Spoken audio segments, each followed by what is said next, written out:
chat. Well, why don't I watch the chat and YouTube chat? You guys should fight to the death. Because I want to do it. Is that okay? I want to take that role on. Okay, buddy.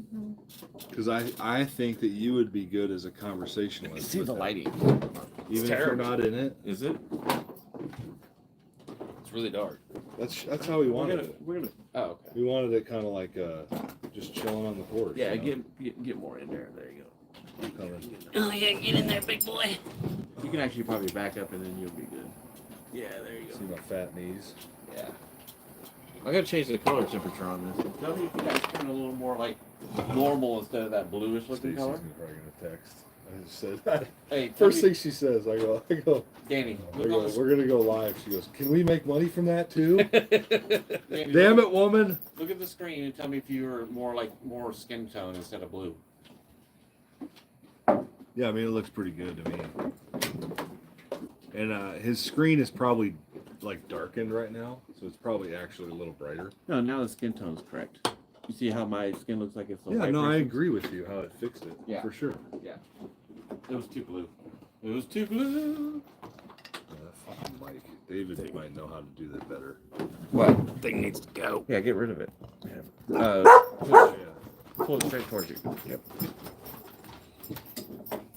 And there's a way to raise this? Or no? Is that as tall as it gets? Mm-hmm. Yeah. Okay. Are you guys more in it now? I just scoot Probably back do so need I'm to a little plug my better. phone in. I think you need to turn it towards Vinny just slightly so he's a little more even and go more towards him. He needs to be the focal point. There you go. Well, you guys should be sitting in the same chair. We're good. We should be shitting in the same chair. I would prefer nobody shits in any of my chairs. All right, is it on right now? Is it? Are we live? Mm-hmm. Oh shit! Are we really? There's 2 people watching. Seriously? Probably you and No, me. not me. Is there somebody else watching? I don't know. I guess. All right, well, we're here with... Welcome to Review Diesel, everybody. We're doing our first live. We're having a little testy poo on the I didn't porch. tell them I was recording, so if they said anything stupid, it would be live. We're just chilling on the Himes porch in Georgia on a beautiful night. After a long weekend of... The voice that you hear outside the camera is Dave. He's the man behind the parts and behind the camera. He's got a giant mole on his forehead, so he doesn't like being on camera because people zone out on like mole. Totally kidding. He doesn't have a giant mole shaped like you know what on his forehead.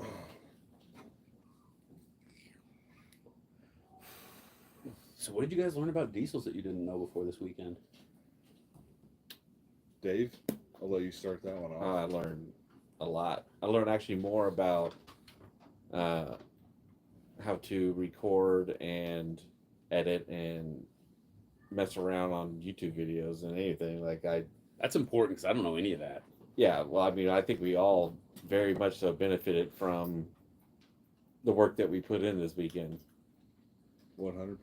Like we all learned a lot when it came down to, production. No and- regrets. Yeah. Yeah, we had to figure out what words to be bleeping. Yeah, you can't say certain words on YouTube because it's a communist organization with no freedom of speech. I didn't know. Well, As we're utilizing the technology. Call them out. Oh, well, actually, what I did learn a lot about some diesel parts, and I learned that they're much bigger than they look on a screen Yeah. behind a computer. He's a big. an S&B cold air intake is a little bit bigger in person than it looks on a little tiny picture on a screen. That's for sure. Yeah, on the screen, it literally looks like it would be only Fucking about. sideways. We're sideways. Are we? Are we? Yeah, we're sideways. So I need Nice. to flip it up? Yeah, it needs to be flipped. Yeah, For some but reason it's not. It's not going to let me do that. Boing. We can be angled.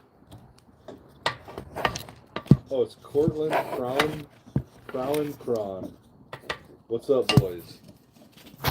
With a heart. text him back. Say what's up. It's a chat.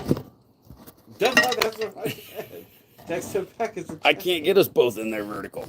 It's got to be further away. Hold on, I, I'm not. I think there's I, a. Oh, you know what? It's because come here, Groot. You want to meet the people? we're on YouTube. Groot, come here. Come here. So you gotta get it closer so that they can see you. Oh, okay, I got boy. it. Who's Groot? Groot is Tiny. absolutely massive. Him is tiny. To give you perspective, I'm 6'4", 250 pounds, and Groot is virtually the same size as me. Oh yeah, now you can see the messages now that we flipped it the right way. There you go. Yeah. Oh, we got two. It's Cortland both times. What's happening, Cortland? It's a Carly E. I'm trying to pull up the chat so I can read them to Vinny. The Carly E Venture system is definitely worth it. That is one of the best suspension systems available for our trucks, hands down.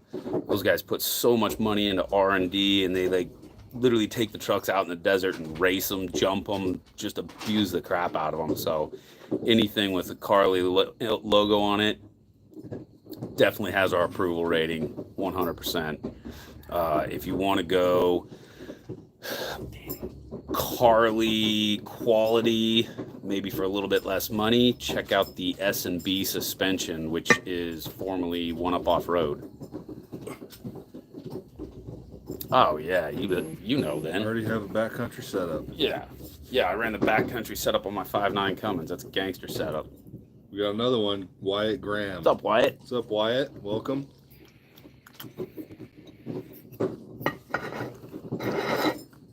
Talking diesel, baby. We're just hanging out, chilling, waiting to see who's gonna keep rolling in here. So then we'll kind of get into an update on what we've been doing while me and Dave have been in town. Dave lives out in Vegas. I live the Dallas area, north of Dallas. So we flew in here on Thursday. We'll be heading out on Tuesday, just trying to get as much content in as we can. So They've been beating me with whips and chains and making me work 24 hours a day. It's been terrible. Yeah, make sure you guys check out our latest videos we posted. one so far. We'll get that second one up. Oh yeah. Oh, I got a ready to go. text on that Mishimoto Transpan video already. Mm-hmm. Guy out in Las Vegas asked if the drain plug was magnetic, and I totally forgot to mention that last It is, night. yeah. I just saw that in the pictures when I set it up. Well, that's good.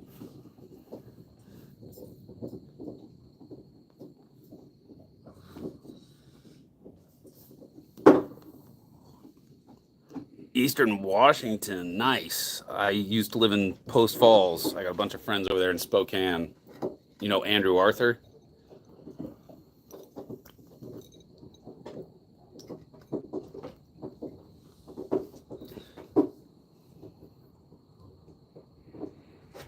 Oh, look him up. He's a super good dude. He owns a diesel shop just outside of Spokane.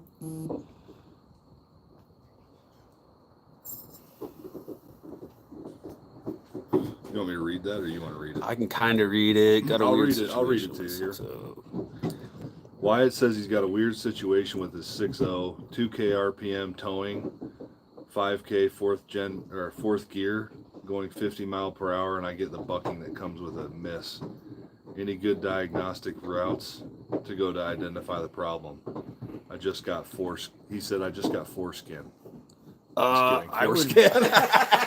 I would be. I don't think you can get that Congratulations on the foreskin. No, I would be looking at Fickum voltage and injectors. I would do an injector balance test and shut off the injector compensation with forescan. You probably have an injector that's really bad, and the injector compensation is hiding it from you. Basically, what the computer tells, so the injectors fire in pairs. So you got one injector that's not happy, and so it's telling that injector's sister injector to work its ass off to hide the problem. So go into injector compensation, shut that off, and then do an injector contribution fault test or a balance test, and you'll probably see, so all your injectors will be on a graph. You probably got one that's spiking up and down really bad, and that's your culprit. So typically I recommend if you got one bad injector, just replace it. If you got multiple bad injectors, do a set, because they've all got the same age on them. They've all had the same contaminants run through them. 4-line fuel feed or regulated? Oh, this is a different question. We're getting people rolling in now here. Regulated return all day long. Absolutely. My 6.0 been doing this weird starter noise, but only did it yesterday. If it gets worse, it probably is going to need a starter. You can do a Okay. 6.4 style starter on it, and it'll spin over a lot faster. Helps with cold starts a lot better. Hamilton cams. You're welcome, Wyatt. Thanks for stopping in, man. Absolutely, Wyatt. Happy to help however we can. Cortland Hamilton cams. They've been around forever. The 5th gen Cummins. There's a lot of things different about it. Definitely not a fan of the hydraulic lifters.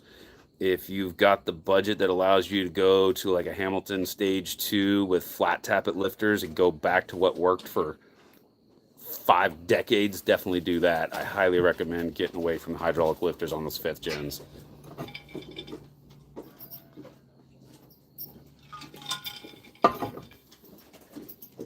Absolutely, man. You'll love that 6.4 starter. I run them on. I got 3 6.0s and I run 6.4 starters on all of them. It's a great upgrade.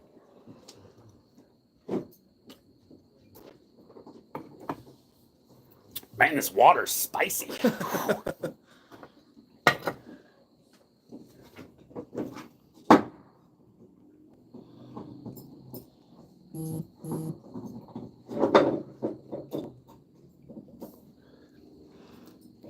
Why regulated return? Regulated return. I just like the regulated return because the way the fuel system works for from the factory, just to keep it short and sweet, is basically you're trying to supply a never-ending loop, so pressure falls off really bad. With a regulated return, you're regulating the return through the regulator, and you're feeding the front of the head and the back of the head with supply pressure fuel. So you're getting rid of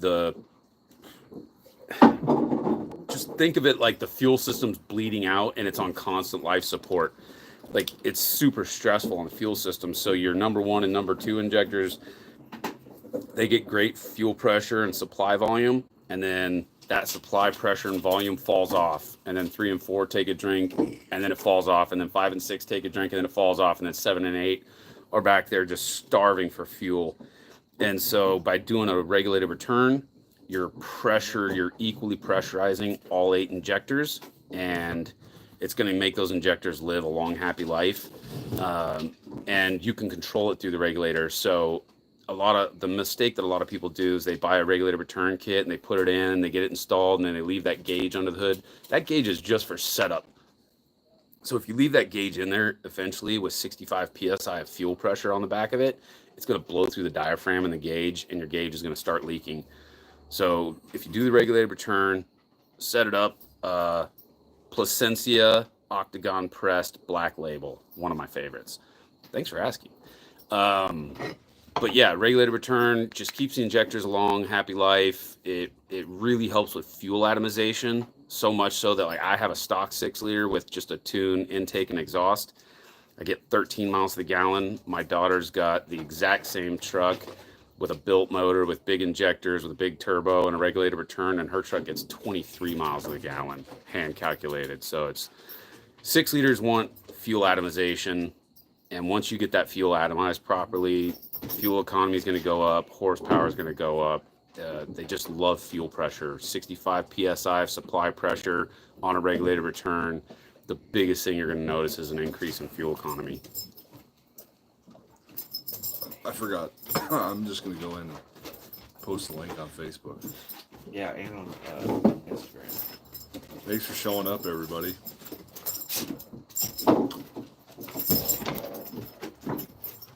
Happy to give it, guys. Thanks for the questions.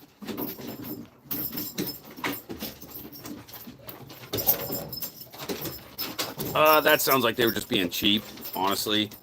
It is a cheaper route to not the same outcome. You're still relying on a factory regulator. I don't personally have any experience with the 4 feed line kit. I've read all the information and the data that Dennis compiled on the regulated return. and he did a 4-feed line in the process of figuring out the regulated return, and it didn't do what he wanted. So that just kind of went off my radar because it didn't fix the problem, and the regulated return did fix his problem. Ultimately, the problem that Dennis was trying to fix when he designed and invented the regulated return system is the 7.3 Super Duties had a weird noise from the factory, and nobody could figure it out, and people were taking their trucks back to Ford to get ECM updates to try and fix this weird noise. Nobody could figure it out, and Dennis ended up figuring out that it was something to do with the injectors pulsating, creating a drone effect or what have you. It's been years since I read his papers, so forgive me for not remembering exactly, but he went down this deep dive rabbit hole of trying to fix this noise that the 7.3s had. In trying to fix that, he created a 4-feed line kit. It didn't work. He created a different style of regulated return. It didn't work. And then when he finally created the current existing regulated return system, it fixed the issue once and for all. So that's why I prefer the regulated return. If you guys get a chance, go to Strictly Diesel's website, and they've got some really good data on there that deep dives and explains exactly how the regulated return works and the issues that it fixed. But ultimately, at the end of the day, it's better fuel atomization, keeping the injectors supplied with better fuel, conditioning the fuel.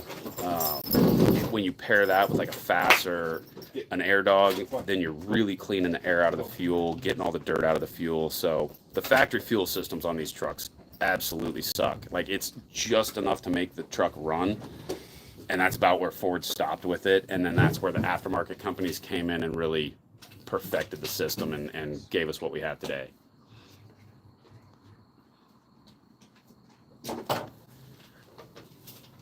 I hope you guys could hear that. My dogs are being retarded.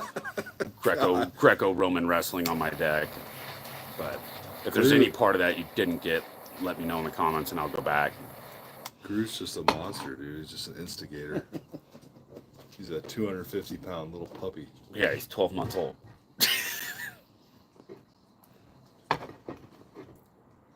Thanks for the super chat. Additives, great question. And yes, so the number one thing to look out for when you're talking additives, anything that says that it works for gas and diesel is bad. Anything that says it works for gas and diesel, the way they're making that possible is they're putting alcohol in it, which basically cleans the diesel lubricity off the internal moving parts of your injectors and your injection pumps, and it'll scar them and destroy them. So for that reason, stick with anything that's diesel specific. Diesel 911 works really good. You can find that at Walmart. Most truck stops have it. Personally, I run Hot Shots Secret Daily Diesel Additive. It's great. I've been using it in my 6.0s for many, many years, and I've never had an injector failure yet. So I think he means Hot Shots. What did I say? No. Oh. He's running Hot Shots. Oh, I can't. He put hot shits. Oh, that's my favorite typo ever. Yeah, Hot Shot's great. Keep using that stuff. Sometimes autocorrect is good for a little comedy. Yes. It doesn't just piss you off all the time.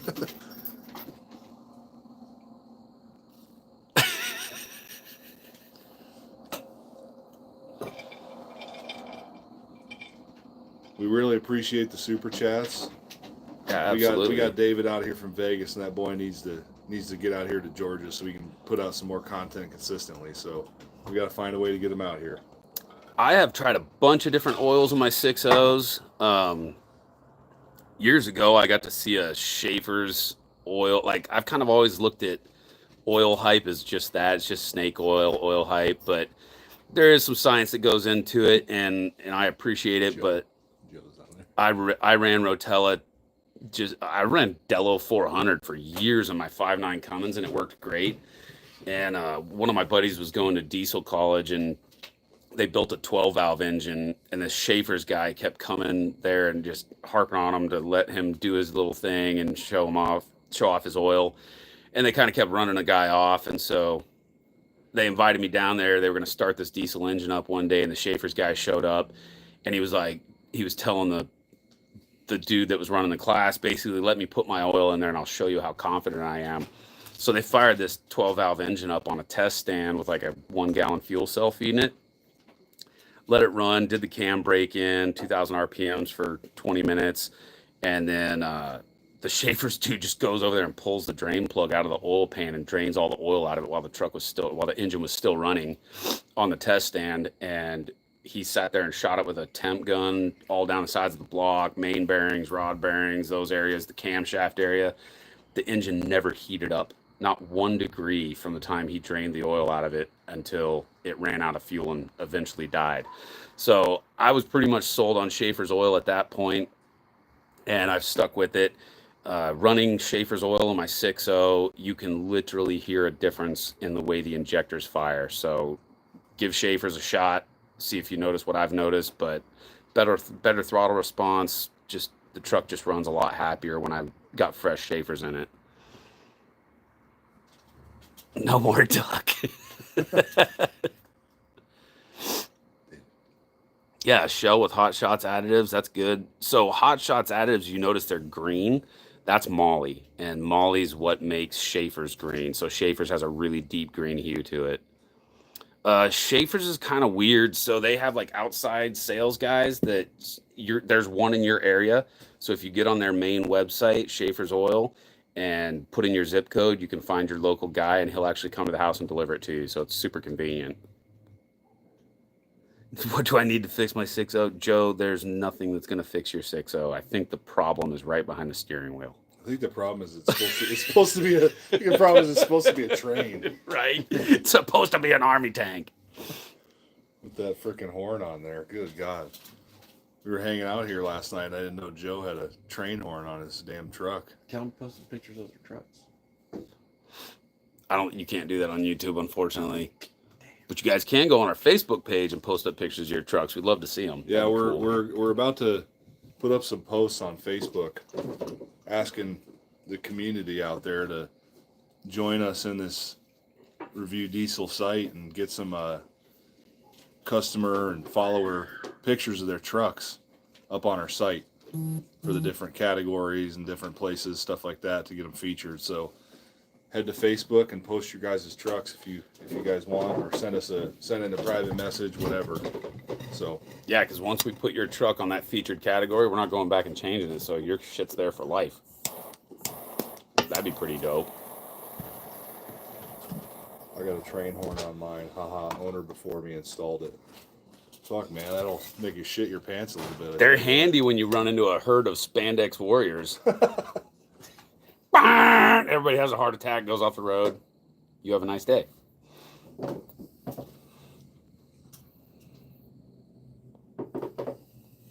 What do I need?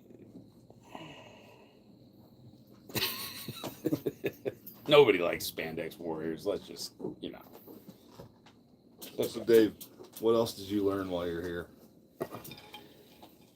I learned that Vinny is a very friendly, nice person that really takes care of people when they come down. Loves to cook. Tomorrow morning, we're going to do a live... Yeah, Joe, I stole one of your cigars out of your humidor because I didn't have any good ones left. I'm cigar poor right now. Hop on live tomorrow morning. Vinny's going to be cooking live breakfast. So, stay tuned. This dude can cook. I have not heard about issues with the rear diff on those. Yeah. No, Joe said. So David is David is definitely gay, Joe. You hit on all your gaydar is hitting on all cylinders. We're accepting of everyone here, right? Yeah, we don't mind gay people. What the fuck? As long as they drive a diesel truck, we don't care. I'm totally kidding. Dave is not gay. What's happening, Creighton Vaughn? Creighton's on Outlaw Radio with me on Wednesday nights. Creighton is the producer. What's up, Creighton? I got to get with Creighton. We've been so yes, busy you got to get with Creighton. We've been so, dude. I've been so busy trying to wrangle 3 kids and a wife. He said $20 is $20, so you're good, David. Yeah.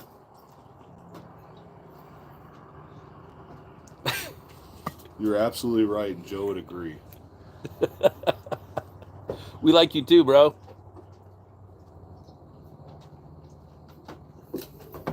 wish the words weren't so tiny I could barely read. Yeah, we'll figure that out. Once Yeah, you got to have like a monitor or something, like watching it on your large We need screen. to put a TV out here, and then we can just cast to the TV. we should walk down and give a little tour of the studio. Yeah. Yeah, let's go. Let's take it. We will in a little bit. No, Danny will teach you so much about that stuff, Creighton. It'll blow your mind.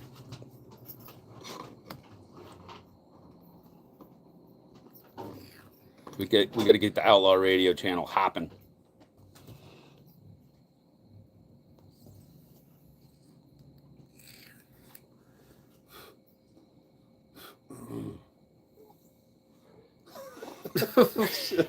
Joe.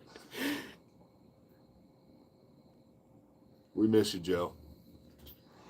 Yeah, it sucks you had to fly out, man. This YouTube live would be a lot more lively if Joe was here. Trust me. What is Outlaw Radio? Outlaw Radio is a show that the pastor of our church puts on every Wednesday night. Basically, there's 4 of us on the show. We have no clue what the topic is. We kind of get blindsided with it. We all give our side to whatever really complicated question Creighton asks us, and then Zach eventually turns it into a Bible study if he doesn't completely derail the show at the beginning. Creighton loves it.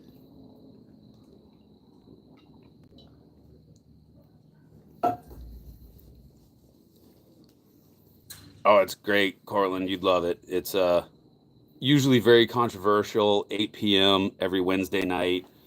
And yeah, Zach keeps us on our toes. We never know what he's going to say or who he's going to offend, so it's a good time. I'm trying to go get the link so I can post it.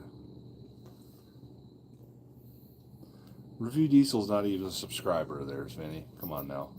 I don't use We that are now. account. We are now. Stop yelling at me with your eyes. Vinny does answer every single comment, and if he doesn't, it's because he doesn't get a notification because for some reason his notifications aren't working that good. So I have to prod him with the stick. First, my wife prods me, and then I prod him. Yeah, accountability. We have a buddy system here. All right, where do I go to grab this link here?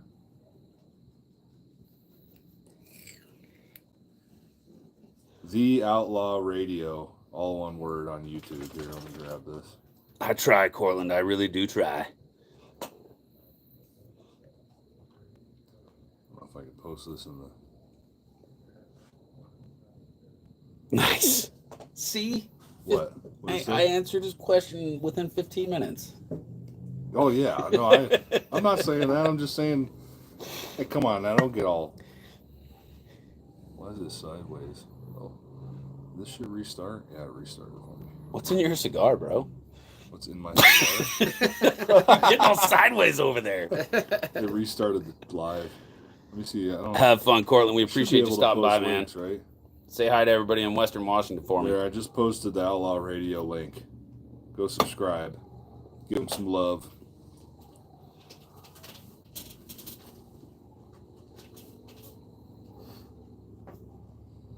What'd you say you're smoking? Placencia. Placenta? What? Placencia. Nice. What's this? I'm just smoking cigar. Vinny's got a big old humidor full of cigars, so I'm smoking La Herencia. Yeah, legalize it. Single weed. See you, Creighton. Have a good night, buddy. We'll see you Wednesday night.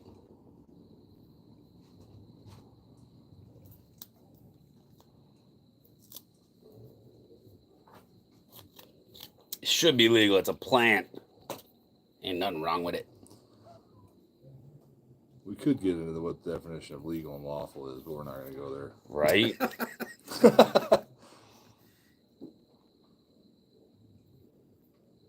They are, dude. They're We gotta- super consistent. Smoke evenly every time. Nothing I hate more than a cigar that burns down one side and pisses me off. A But little bit like that. yeah, all those torpedo tipped ones, they seem to do that. Really? Drives me insane.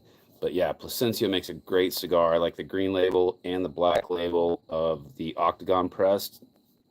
Really good, super unique cigar. That's the easiest way to pick them out. It's like the only company that does an Octagon cigar out there.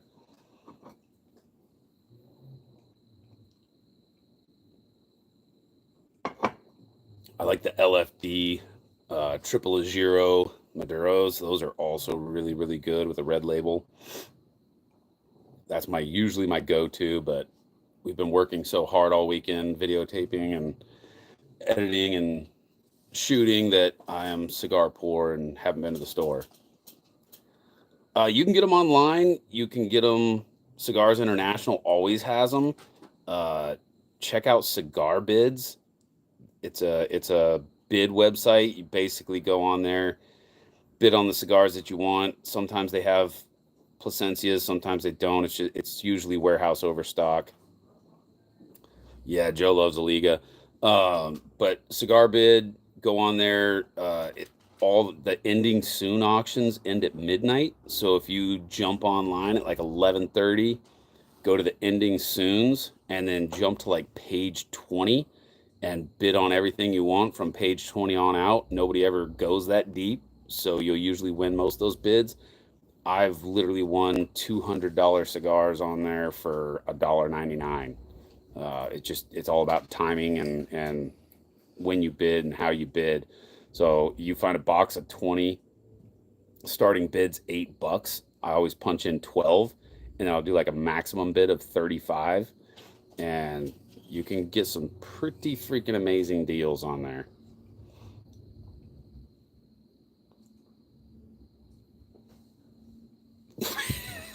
We know, Joe. We know. It's so weird that Joe's not here. You can tell he wants to be here, Right?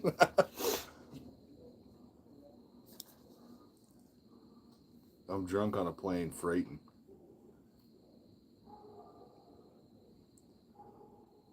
Heck yeah, dude. Jump on Cigar Bid right now. You'll win something. Freighting.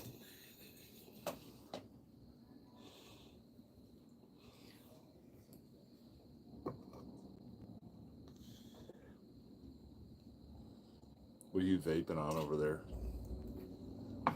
Motherfucker, 18 milligram tobacco. 18 milligrams. Dude, tobacco. I don't know if I told you, but on the way over here when I was driving the rental car, David's just huffing that thing just over and over again. I'm like, God damn. Hotboxing it in the rental. Let me try it. And I'm used to doing the little tiny shitty ones. I fucking almost puked. Holy shit. Yeah, he's much different than hitting a cigarette. Or Just a little bit. God It's damn. like a whale jizzed in my lungs. I go, now I see why these stories of kids fucking dying from vapes. That shit's why. Those little ones are nothing. But that little one, that little one, you don't have to inhale them. You just enjoy the flavor. Yeah, you just chilling. that little one got Joe hacking up the other night though. Joe's flying the plane. He was. He's always flying the plane. Do they make short planes? Kind of like short buses? Yeah, but Joe's not allowed on them.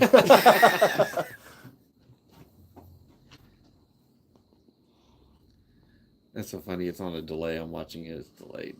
Yeah. Yeah, it's like that when we film Outlaw Radio too. Yeah, yeah. Like you can look up at like we have it playing back to us live. Yeah. When we're videoing it, and it's like you're sitting there looking at Zach talk, and then you look at the screen, and it's like massively delayed. It's Yeah. annoying. Just put it in your mouth till the swelling goes down. Take my pretentious load.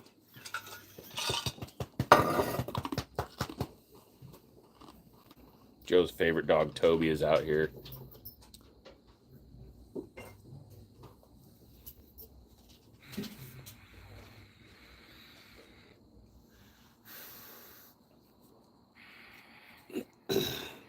Need more questions. I like those questions. Those are good questions. David's always got questions. He just needs to start talking. David needs a He needs to put his Duramax. face in behind us. No. You need a Wade. You need a Cummins. I need a Cummins. Yeah, I do not need a Cummins. they're so simple. I need a Cummins. Okay. Yeah, you need like a 02 extended cab, long bed, 6-inch lift with 37s with a 6-speed manual. Oh, that sounds great. Bro, I fucking that is love- that is like one of my dream trucks that I've never owned. I love Tobias driving. Willingham III. Yeah, he's licking my toes. Because I'm wearing my flippy floppets that Joe got me for Christmas.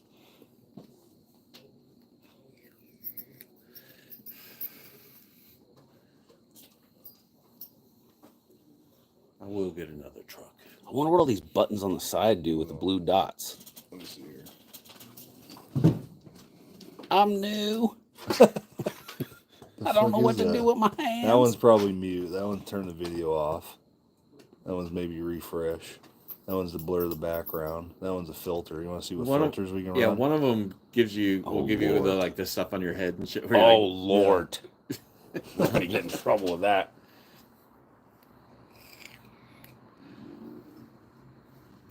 do you want Should to we, wear a cowboy hat? Should we walk down and go through the studio? Can? I guess we can't do our cigars down there. That's kind of sucks. We've been waiting all day. Yeah, I earned this cigar. This guy's worked me like a dog. Just so you guys know the struggles of, Like a trick pony. just so you guys know the struggles of putting together content on Oh, YouTube. my gosh. That's in a decent enough format, right? You can just throw a phone up, but it doesn't look that great. The sounds like shit.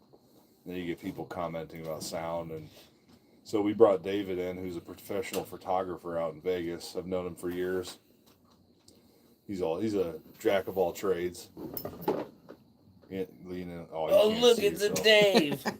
But we just started filming earlier. We filmed a video earlier today just to show everybody kind of what it takes when Vinny's putting these parts in and getting packages together. And tonight we go to film, and Dave's setting up this side shot camera. And he goes, guys, Don't get mad. I don't want you guys to get mad, but I just formatted this card on here, and it just took off all the stuff we did earlier today. 3.5 hours of filming and repeats and So- redos and So retakes. Vinny said it was God's wrath for not taking the Punishing boards. us for not honoring the day of rest. Yeah. I said, hike up your boots there, Yosemite Sam. We're filming. Yeah, don't forget we put out made four more badass videos. Yeah, those are going to be good. Those Power Stroke performance packages are going to be gangster. Oh yeah. Honestly, the muffler one was Yeah. hell yeah. That was And the best part is very it, insightful. it encompasses so many year making models. Like it's every diesel, Ford, Chevy, Dodge from Yeah, it's the universal. beginning of time to present. Mm-hmm. MBRP's gangster. They're doing stuff right for sure. We got 6 people on here now. We just had a new one show up. See if they brave entering the chat with Joe. Enter the chat. Ask questions. Mine shows 9 people. Does it? Mm-hmm. 9 people and 1 thumbs up. Well, that's because it's probably picking up me and Danny. Give us thumbs up. Give us a like. If you aren't subscribed, subscribe. Click the bell notification. Anything we can do to get this thing going here. The world needs to hear more Vinny. Trying to get this engine cranking. Tons of advice and lots of parts. He said, I'm listening and surfing some cigar bid. Nice. I love it. Dude, I used to do this show years ago, like when Facebook was brand new. We would go every Friday. We would do a Stump the Tech. It was like as soon as Facebook released live, Yeah. and I would sit in this high back leather chair and like smoke a pipe and like a smoking jacket and I had slippers on, so I was going for like a Hugh Hefner vibe. Yeah. And I would sit in front of this fireplace, and it was so funny because everybody thought I was like super smart and I was dumber than a box of rocks, but I just knew how to use and manipulate social media. So we would have people message us on Facebook with a question, and then I would read the question out loud live, and then my buddy had a big TV screen hooked up to his computer, and he would Google their question as they were asking it, and like hit enter, and I would literally just read the Google response, and they're like, "Oh my gosh, there's nothing this guy doesn't know." And we called it Stump the Tech, Yeah. because I was actually working in the shop as a technician back then, but that was pretty funny. And then we got picked up on XM radio. No way. There was a radio show out of New York. It was like some dude that talks about car automotive repair and stuff out of New York Yeah. on XM radio. So he picked us up on Sundays. I would have to run into the office and he would do like a live call with me. And they would have people asking diesel questions live. And I'm sitting there Googling. Like I was brand new. Like I just started working at a diesel shop. And now you're like not gonna answer any of that shit. It wouldn't even faze me. I mean, some of this new stuff is going to get me in trouble because I don't work in a shop anymore. Yeah. So like when I was working at the shop, you know, for the past 20 years, it's been like right in front of me. So I was seeing all the problems as they're coming down the pipeline every day. Like, oh, this brand new Cummins is a piece of crap because of this issue or this sensor. Now I'm not at a shop, so I don't really have that Interaction. I don't The have that day-to-day experiences yeah, of the it. day-to-day data coming in. So Yeah, that probably would make it pretty difficult to keep up unless you're just constantly reading shit about, you know, the different issues that are happening. and I do see that. I mean, I'm on so many Facebook groups. Like every morning I get up at like 6 a.m. when the wife gets up and I hit the computer and do the first hour of my day is just catching up on all the crap that I've been tagged in on Facebook. Yeah. Easy. Hi, Baby Jack. Here's Baby Jack. Come here. Baby Jack. Joe says, "Where's LDL?" He's turkey hunting with your best friend, I think. Your best friend, Jordan McGee.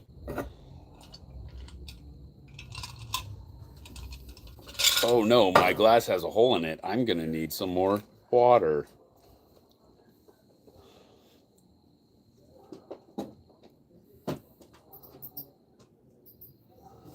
What happened to make you?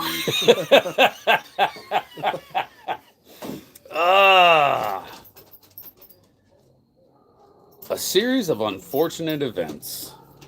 I left the shop because I didn't get a raise in 11 years, and everybody thought I was the owner of the business. Not that I'm bragging or anything, but that's how hard I worked. Like, I worked so hard at that job that everybody on the planet thought I owned that place.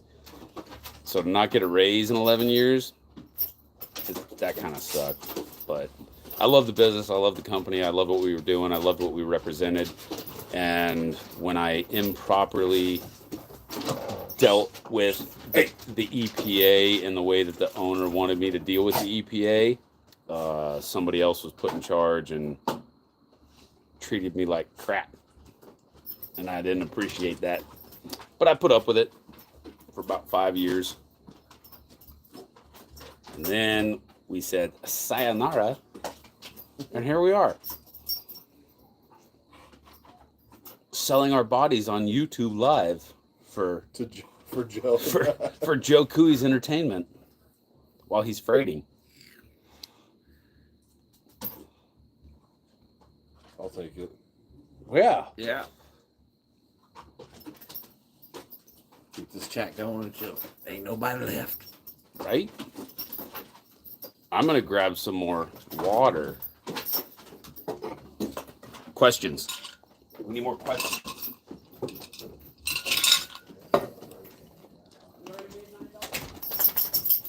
So this one time at band camp,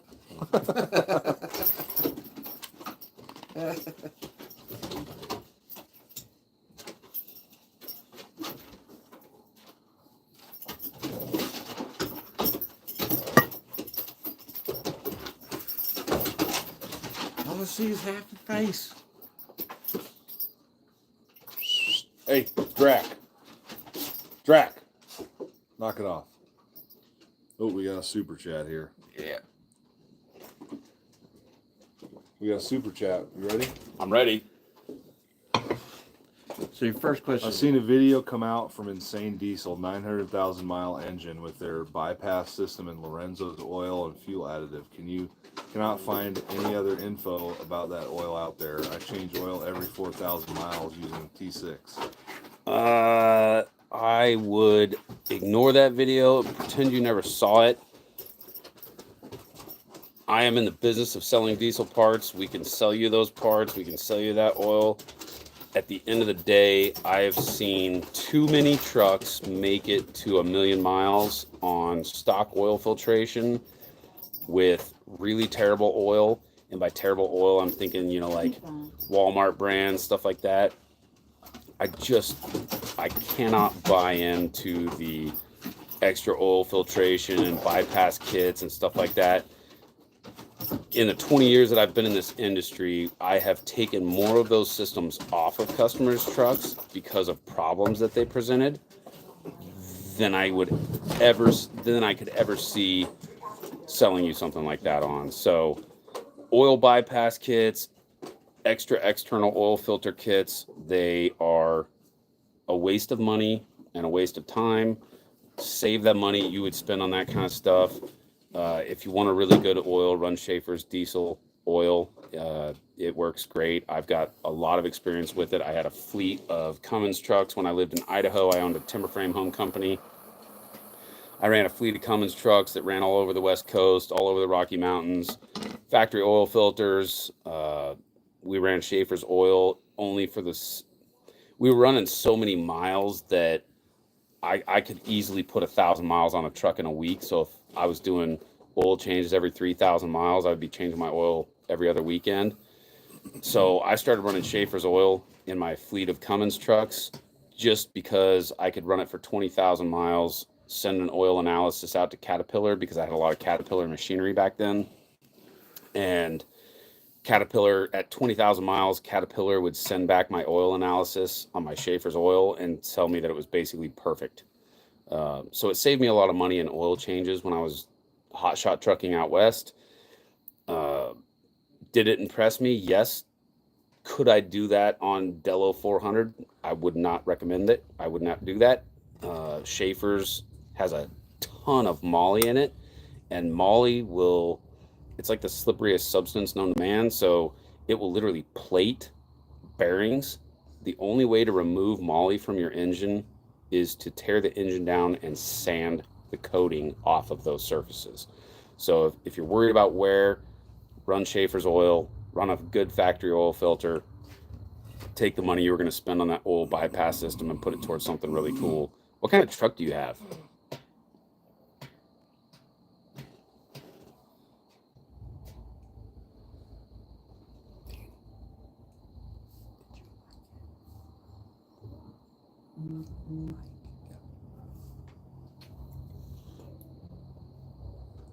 Well, let's see. 03 F350 dually. 7.3 or 6.0?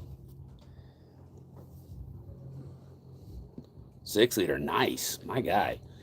I'm a huge 6 liter fan. I hated 6 liters for years. I talked crap about them. I was a huge 5.9 guy. I blew up like 3 5.9 motors. Then I got a 6.7 Cummins.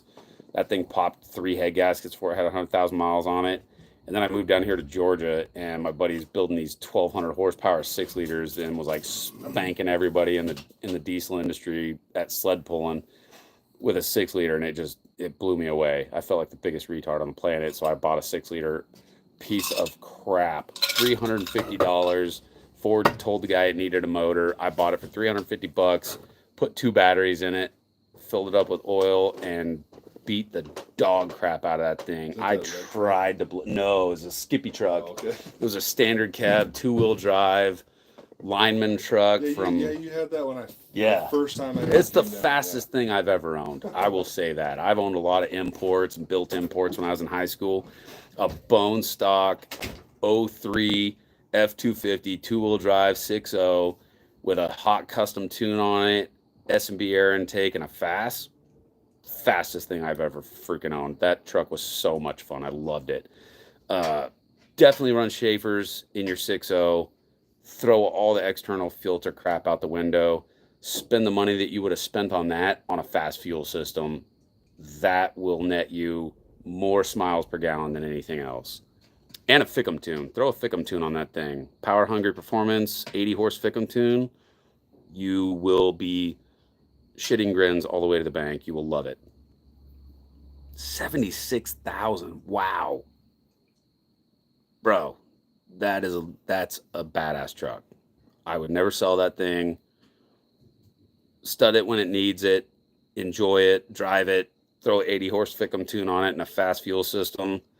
S&B cold air intake, MBRP, turbo back exhaust. You'll love that truck. That thing's gonna go 800,000 miles, no problem. You might have to do head gaskets at some point. I will say the reason 6.0s have problems is because nobody services the cooling system. Do a really good coolant flush on that truck once every 2 years. You'll probably never have to do head gaskets. I'm not guaranteeing that. I'm just telling you what I've done with my personal trucks. I've owned 6.0s at this point. I had a 03. How many 6 liters have I had? I had a 03 that I bought for $1,000. Needed a high pressure oil pump. I fixed it, lifted it, put 37s on it, put a flatbed on it. Farmer in Spokane, Washington bought it from me. Moved to Georgia, bought another 03, 2-wheel drive, standard cab. Beat the hell out of that thing for that truck had 320,000 miles on it when I bought it. Loaded a hot tune on it, intake, exhaust, fast. No, I didn't do an exhaust on that. I just cut the downpipe off so it's pointing straight at the ground. And then I bought a 04 6-liter for my wife. Beautiful truck, giant pile of crap. Had nothing but problems with it, but didn't have a good life before I owned it. Then I bought her an 05 Lariat. I still own that truck. It's got 365,000 miles on it. Then I bought my 05 Harley Davidson edition with 146,000 on it. Still own that truck. And then I bought my daughter's 05 F350. We still own that truck. Fully built motor. Makes 625 horsepower at the tire.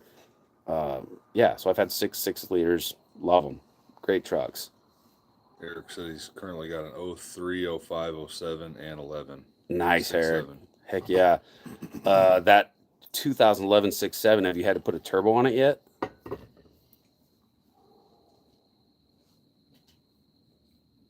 Man, I still can't get over that truck only has 76,000 miles on it. That is so badass. Oh, I wish I had a 6-liter with 76,000 miles on it. Run forever after that. 03, 05, and 07. 03 is definitely my favorite. Okay, nice. Yeah, so you don't have to get bit by that bug. What did they do, like a 15 plus turbo upgrade on it?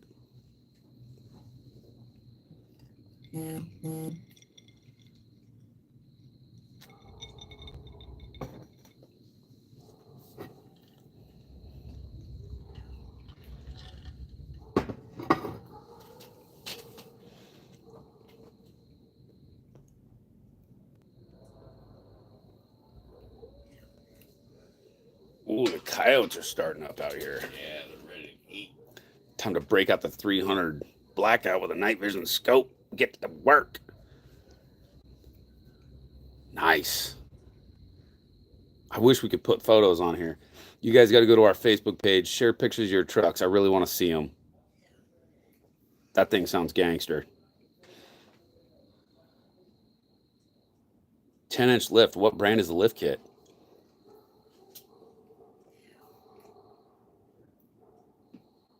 We're not a whole lot of people doing 10-inch lift kits. One Up Off-Road, Bulletproof.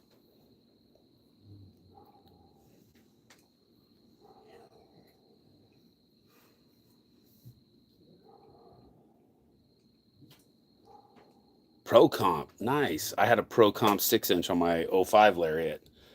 That, I will say, that freaking truck rides amazing for not being a top of the line, super expensive lift kit.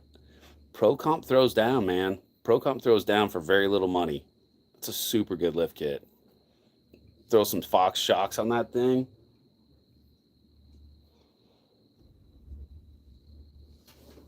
While we're reviewing diesel parts, I will say Fox makes the best shocks I have ever ran. You need to read it. I see it. Changed all the fluids when I got it. Ordered the fast fuel system the other day. Did the Blue Spring kit. Yes, definitely do the regulated return, man. You will love that shit. Coolant filter, giant waste of money. Do not do it. It's gonna leak. It only does. So it's a bypass style system, so it only filters like 13% of the fluid. The biggest problem with coolant filters, so the I don't even know how to word this. The bullshit that got posted on the internet that everybody fell for many, many years ago was that International left casting sand in the blocks when they casted the blocks. 100% true. That happened. Problem is, sand is heavy. Like, you put sand in a blender full of water and put it on frappe, and the sand makes it like a couple inches up into that venturi, and the rest of it's pure water. So in an engine with a water pump, same theory applies. The sand is going to settle. It's always going to stay low in the system. It's not going to come high up in the system. So what happened was the oil coolers started clogging up on the 6.0s, and everybody was like, oh, this casting sand, the silica, the casting sand left behind by the manufacturer, blah, blah, blah. This is the problem. We need to make coolant filters. It's literally just a scam. Like, if you want to throw your money into a trash can and set it on fire, buy a cooling filter, a cooling system filter. If you want to actually fix the problem, do one extremely thorough coolant flush. Take your truck to a shop that knows what they're doing. Grill them on this. Ask them questions that can only be answered by watching Review Diesel on YouTube Live at, what time is it? 10 o'clock on a Sunday night. So the real problem, the real issue is not casting sand. Casting sand in the international blocks for the 6.0s is a thing. The real problem is silicone additives in the coolant. So 6.0 Power Strokes, cast iron block, cast iron heads, aluminum front cover. A lot of your grounding wires for your wiring harness ground back to your block. So you're introducing electrons into the cooling system by grounding the electrical harness into the block. So those electrons bounce around in the cast iron block, they bounce around in the cast iron heads. It doesn't hurt anything.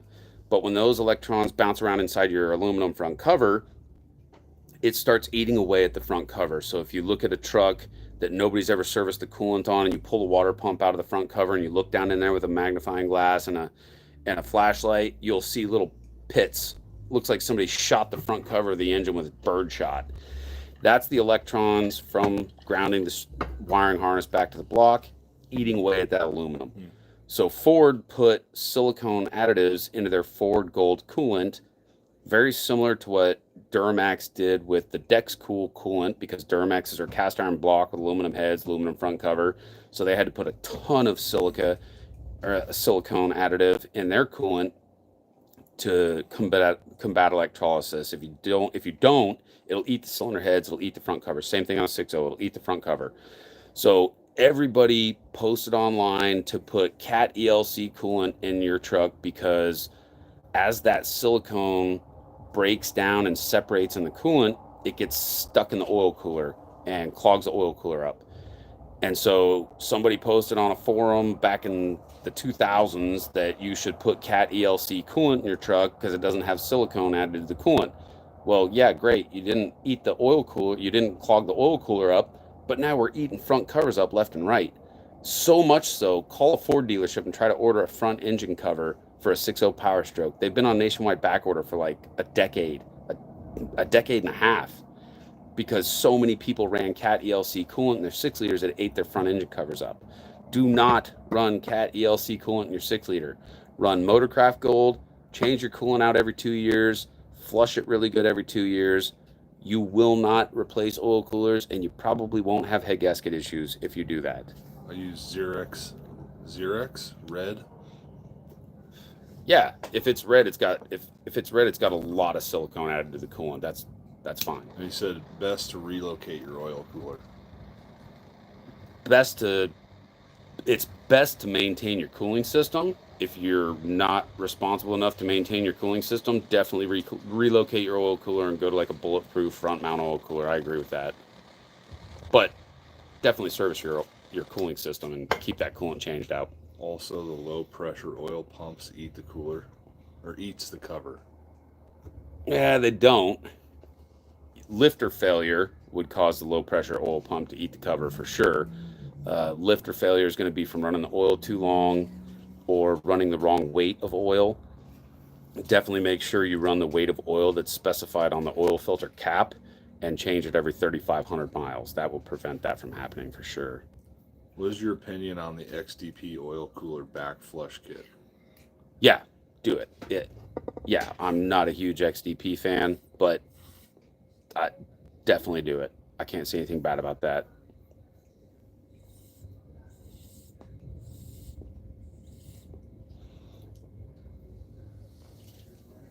Annoying dad. I feel like that's all of us. I was thinking the same thing. I'm like, welcome to the club. Right. Isn't that synonymous? Like, I just want you to grow up and be a contributing member of society. Don't hate me. You're annoying, Dad. Okay. How dare you provide? How dare you? You work too much. Your clothes look nice. Shut up. It's one or the other. You work too much. That tomahawk steak looked hella good. Everybody else is eating ramen. Annoying dad.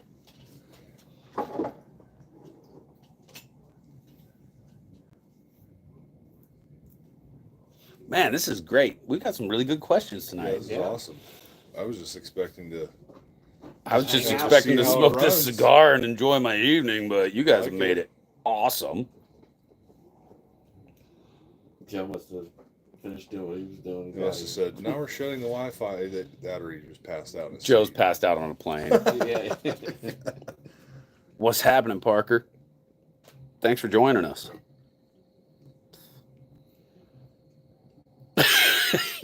Your 10-year-old son sounds like a gangster. Give him a high five.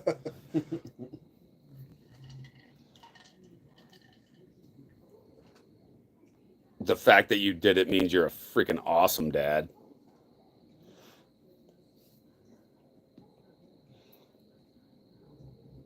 What happened to our music?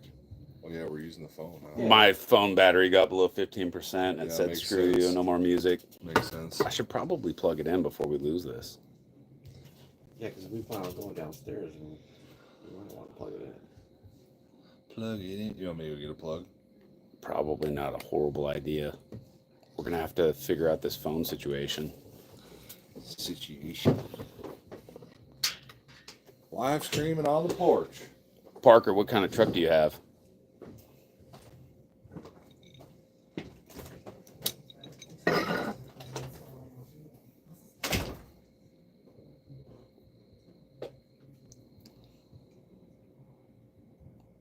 Nice.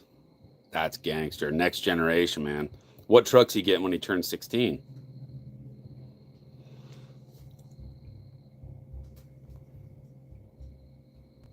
Hell yeah, Parker. That's a great truck. Like, hands down, best engine transmission combo ever made. 6.7 Power Stroke is like, hands down, better. I'm going to say it. It's better than the 7.3. I've seen 6.7s make 800,000 miles with nothing done to them, bone stock, emissions intact. That is a feat in and of itself. Ford, Chevy, Dodge, there's no Chevy that's ever made it to 800,000 miles with all the emissions intact. There's no Cummins that's ever made it to 800,000 with no repairs with all emissions intact. To see a 6.7 Power Stroke do that with all the emissions intact blew my freaking mind. And the only reason that truck came into the shop was because the dude driving it blew the plastic intercooler pipe out and drove it from Texas to Georgia with no boost and literally melted the cylinder head. That blew me away.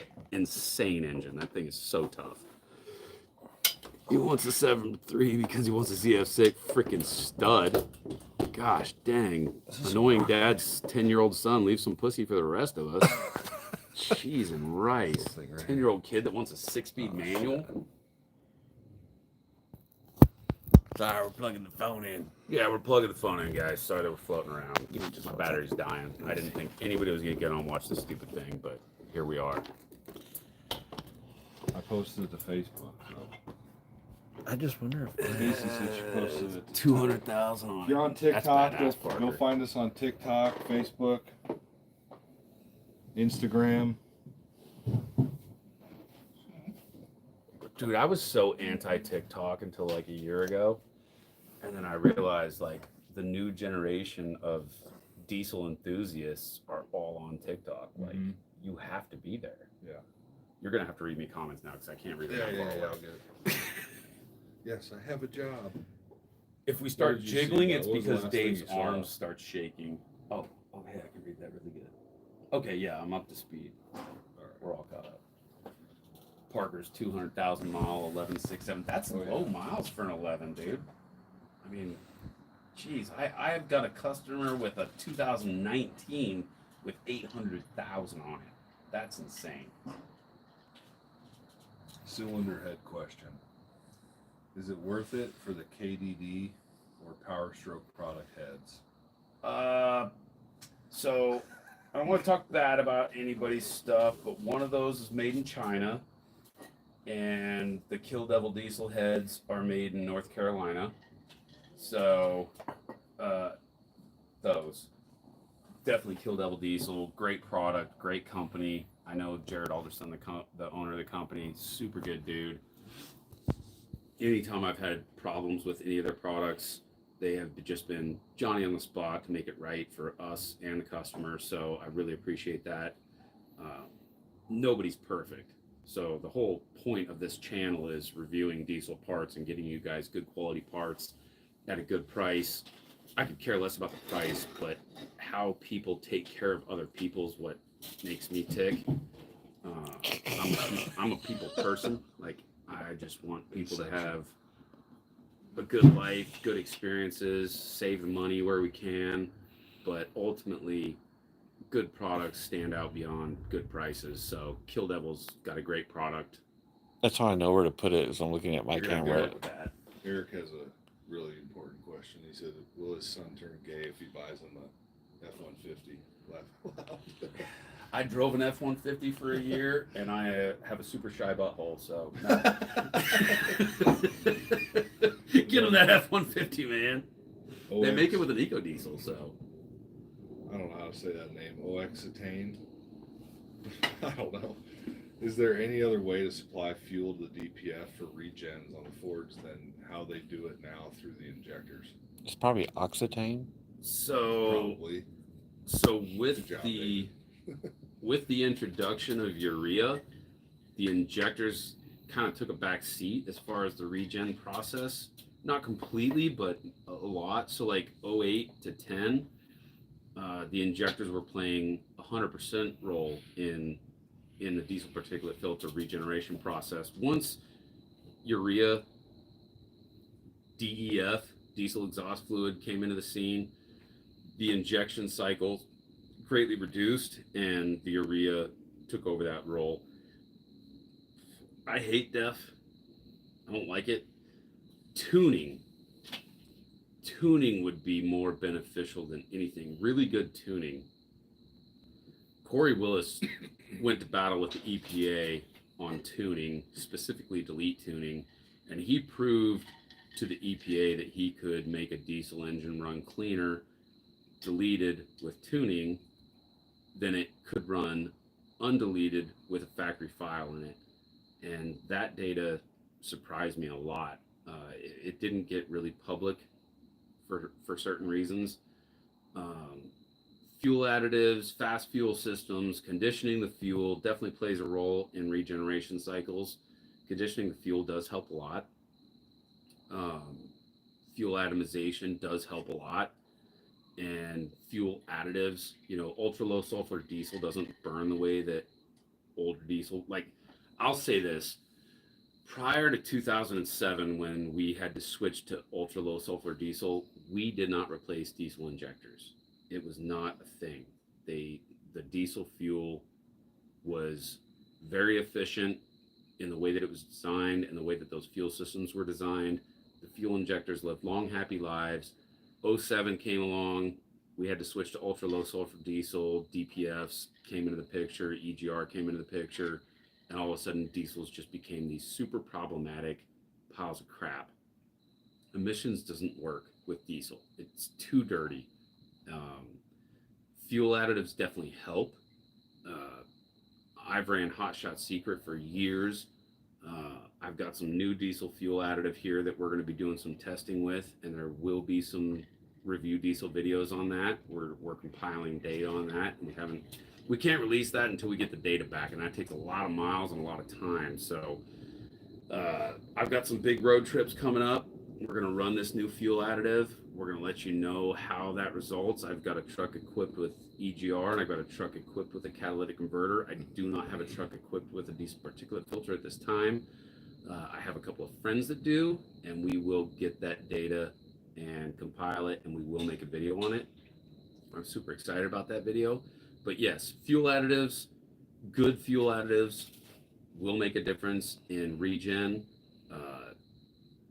Good tuning will make a huge difference in regen and how long your diesel emissions components hold up.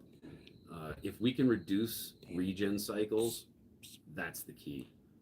And that the fast fuel system will help with that. We've proven that with the LML Duramaxes. We did a ton of data acquisition on the LML Duramaxes as far as regens by adding a fast, and they definitely went through less regens with a fast fuel system installed.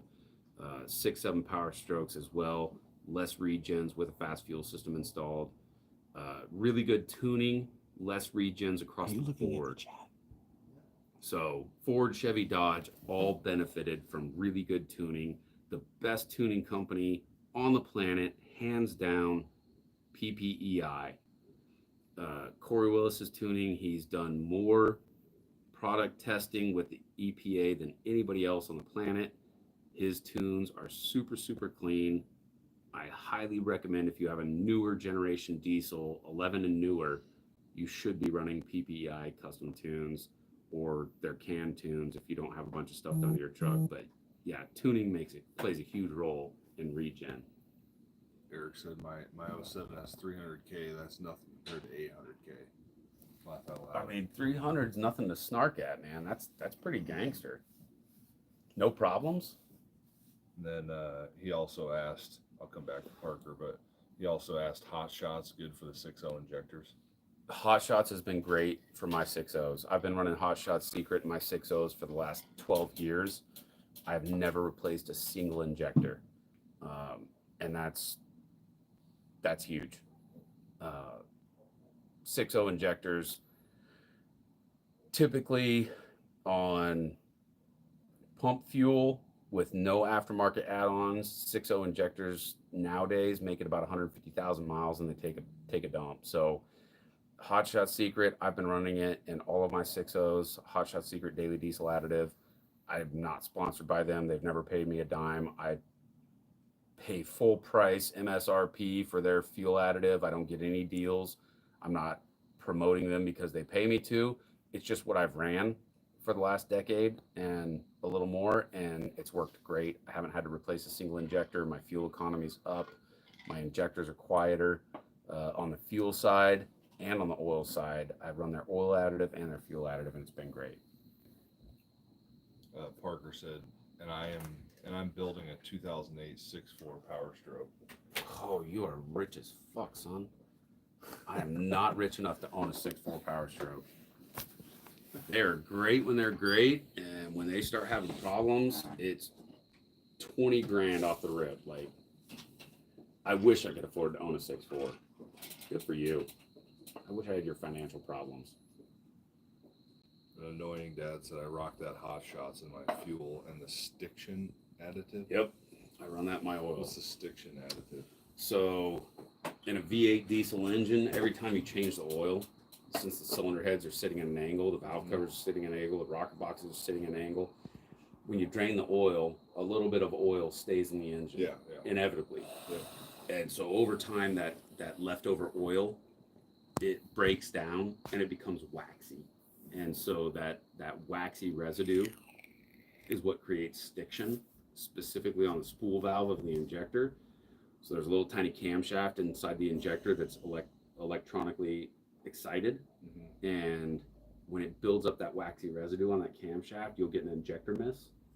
So a lot of shops that don't know what they're talking about or don't know what they're doing will recommend a set of injectors. You put a set of injectors in it, they last until they last, typically 150,000 miles, and that stiction catches up to them again, and then you got to replace them again. A stiction modifier has got additives in it to break down that waxy residue and mix it in with the oil, and it gets the stickiness out of it. I'm not a freaking retard or a hillbilly, but I'm trying to explain this in layman's terms. These guys aren't diesel guys. Tell me how to. Danny's an amazing IT guy. He's not a diesel guy, so I'm trying to explain this in a way that makes sense. I will never talk over anybody's head or try to sound like a rocket scientist, because that doesn't do anybody any good.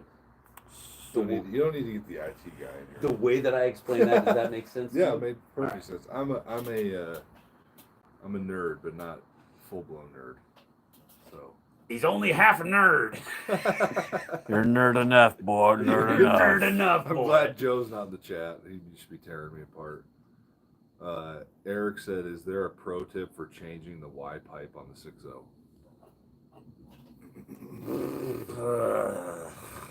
No, it sucks. You got to pull the turbo. It sucks. MBRP makes the best one. It sucks. Install everything very loosely. So when you pull the turbo out, put the MBRP up pipes in, put the bolts in, finger tight, like capture a couple of threads, and then put the turbo back in, put the V-band clamp on, get all that tight, and then tighten up the bolts that run from the Y pipe down to the manifolds. It sucks. It does suck. Annoying dad said, "I know my wife looks at me like Elon Musk when I'm explaining the HEUI system to her." Huey system. Well, So I it's thought about a- saying it, but It's a any diesel engine that uses oil to fire the injector, oil pressure to fire the injector, is called Huey injection, Mhm. and it's high pressure oil. So the high pressure oil is pumped into the top of the injector, which fires off the pennel, which pressurizes the fuel and makes it atomize. yeah. That's a Huey injection system. So 7.3 is a Huey injection system. 6.0 is a Huey injection system. Some of the early CAT diesels were Huey injection systems, and the early international DT series diesels were Huey injection. It's very archaic. It's very simple. And in the grand scheme of things, unproblematic, because the injection system operates at about 3,500 PSI versus common rail systems that operate at 35,000 PSI. When something goes wrong on a Huey injection system, it just sucks. Like, oh man, an injector went out. Where are you? I'm like 3,000 miles from home. Drive home, and when you get home, go to your local diesel shop and they'll fix it for you. When something goes wrong with a common rail injection system, it's, oh man, my engine's fucked. Like, I have a cracked piston now because an injector hung open. So while Huey injection systems don't get good fuel economy because they do operate at such low injection pressures. They don't atomize fuel very well. So they don't get great fuel economy. That's why supply pressure is so important. That's why a fast fuel system really makes a difference. Common rails are much more efficient as far as atomizing the fuel, but when they have problems, they're big problems. Yeah, yeah. When he said that, it made me think of that.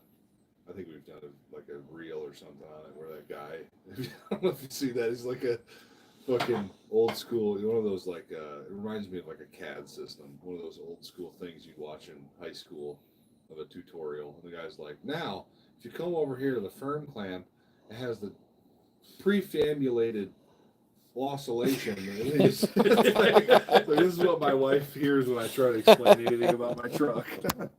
I gotta hop on the camera because David's got to take a piss. So David's got to drain the main vein. So I gotta have dual duties now. So You're gonna see David exit through this green door There's right Dave. here as he goes to see the Wizard there's of Dave. Oz. He's got his swim trunks on because he's used to living in Vegas. Oh, see what he's got here. Oh yeah, it's fucking delayed. Oops. I said it's not for kids. We're good. Yeah, you're right. Parker said, oops, I'm pointing way at the door. Parker said, "What do you think of a 2001 TDI Jetta?" Dude, those things are gangster. Like, gangster. 01 should be pre-emissions. I'm not a big Volkswagen diesel guy. I don't know a lot about them, I'll be honest. If I'm anything, I'm honest. I don't know a lot about Volkswagen diesels. I do know that those Jettas will go the long haul with very few problems and very few repairs. I worked at a shop in Snohomish, Washington for a long time ago. I didn't work there for a long time. I was there for a year. They did a lot of Volkswagens, being just north of Seattle. We did a lot of Jettas, but most of it was oil changes, fuel filters, basic maintenance, nothing crazy. A few injection pumps. I think most of those were north of 400,000 miles, so not a huge deal. Good car, good investment. Actually, I actually need to get my daughter a commuter, and that's probably what I'm going to try to find for her, because we're a diesel family. We only own diesels, and gas is gay. Sorry, Dave. I have a gas car. I own a gas car. We got any new comments? It looks like we have new comments, but I can't read them from this far away. Oh, here.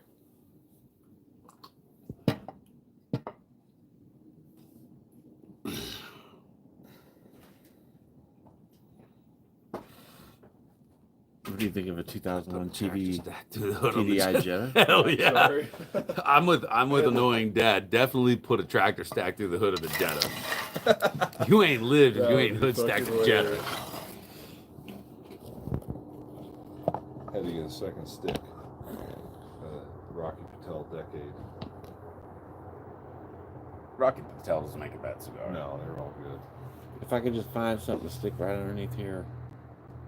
There's some way to get that thing to go vertical. There's this. Right this here. thing does something. I don't know what. Wait, maybe this. That's Yeah, this right here. Pick it up. Up, up, up, up, up. And boom. For real. Now expand those legs. Yeah. And, oh, That work. Oh, I need. Oh, Is that God. the one that works though? no, it's out of gas. Oh, right there. Technical difficulties, guys. Boom. This guy. They don't need to see me now. Anyway, they need to see the big ogre. There we go. You got the cutter. I've lost my cigar cutter. Oh, it's right here. No, that's not. I have a really, really, really brand new super sharp one, and I cannot Well, find it. I don't really need much. Now we can do Star I'm a Talk simple with Vinny person. Himes. Have you guys ever listened to Jules vibrato while looking at the stars? No, Joe, I have not. You haven't But- lived. But that does sound good. Peter, what is the worst Ford diesel? 6.4, hands down. No question, no contest. I worked as a service writer for 11 years, and I can tell you more nightmare stories about a 6.4 than any other diesel engine, period. Fact, said annoying dad. I am a Ford.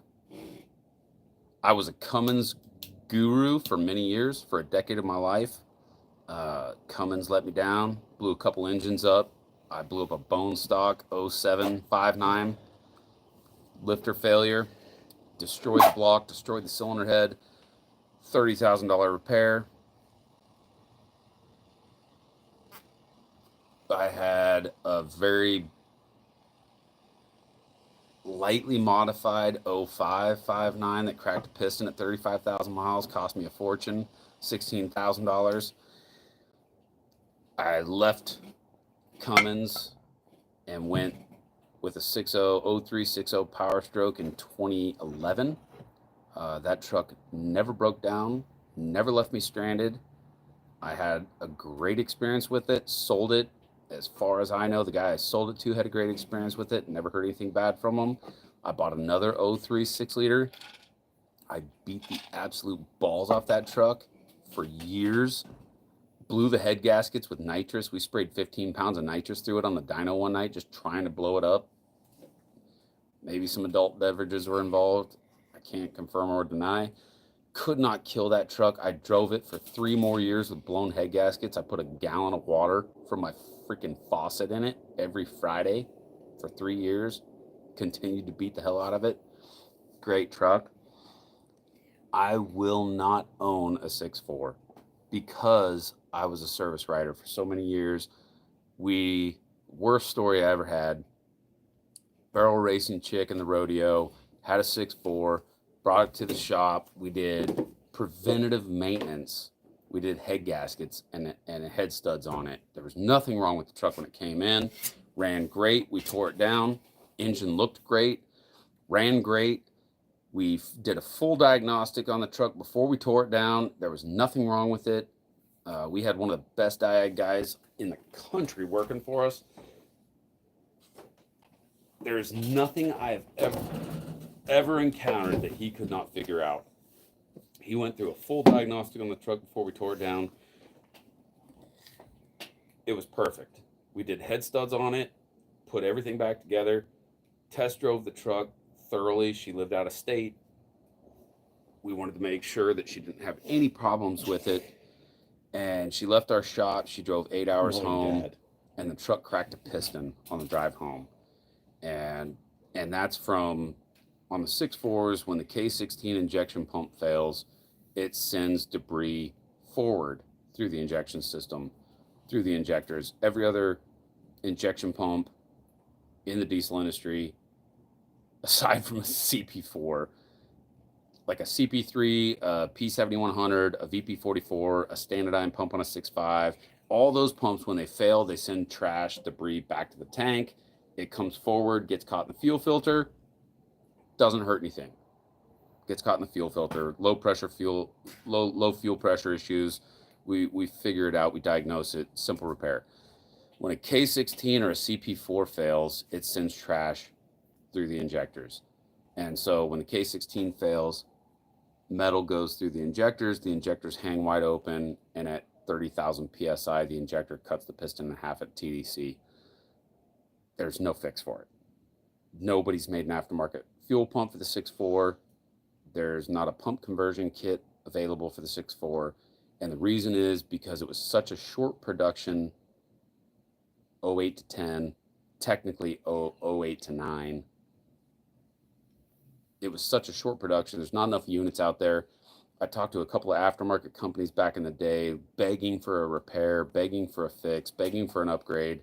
And they basically said, there's not enough trucks on the market to, if we made this kit and we sold every single one of them, every single person that owned a 6.4 bought this kit, we would not regain our R&D expenses to fix the 6.4.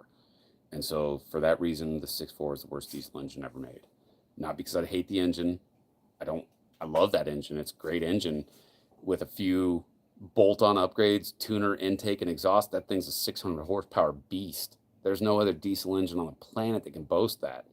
But because there's no repair for that, I hate them. I hate them because my customers had horrible, terrible experiences, and I couldn't do anything to make it right. And that means more to me than any sale. I don't care about making money. Money doesn't make me happy. Making people happy makes me happy. And I can't make 6.4 customers happy. Unless you just got gobs of money and you're exorbitantly rich. In that case, buy a 6.4 and we're going to have a great time blowing that piece of shit up over and over again. Annoying Dad said the 6.4 is the only model that he's going to actually engine swap for a Cummins. 100%. That's the only time I would do a Cummins swap. I think Cummins swaps are gayer than Cummins a mustache. I would Cummins swap a 6.4 in a heartbeat. He said, or do a DT 360. Yeah. And then Eric asks, is Bosch the cheapest H-pop for 6.0? I don't really look for cheap. I look for the best. I've had really good luck with the Adrenaline H-pops in the 6.0s. I've had a few issues with their 7.3 H pops, but I've had really good luck with the Adrenaline H pops, the 6.0s. Uh, I've never thought about the price. For me, that doesn't compute. I don't want cheap. I want the best. My trucks are expensive, and an H pop is not a fun job on a 6 liter. That's a big job. It's labor intensive. So I wouldn't want to do it twice. I would not be looking for cheap. I would be looking for good quality, and I've had really good luck with the Adrenaline H pops and the 6.0s.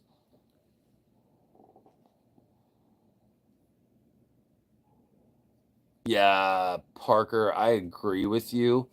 7.3s don't make a lot of power, so they don't break, but they don't make a lot of power, so that sucks. I love my 7.3. I drive it every single week, at least once.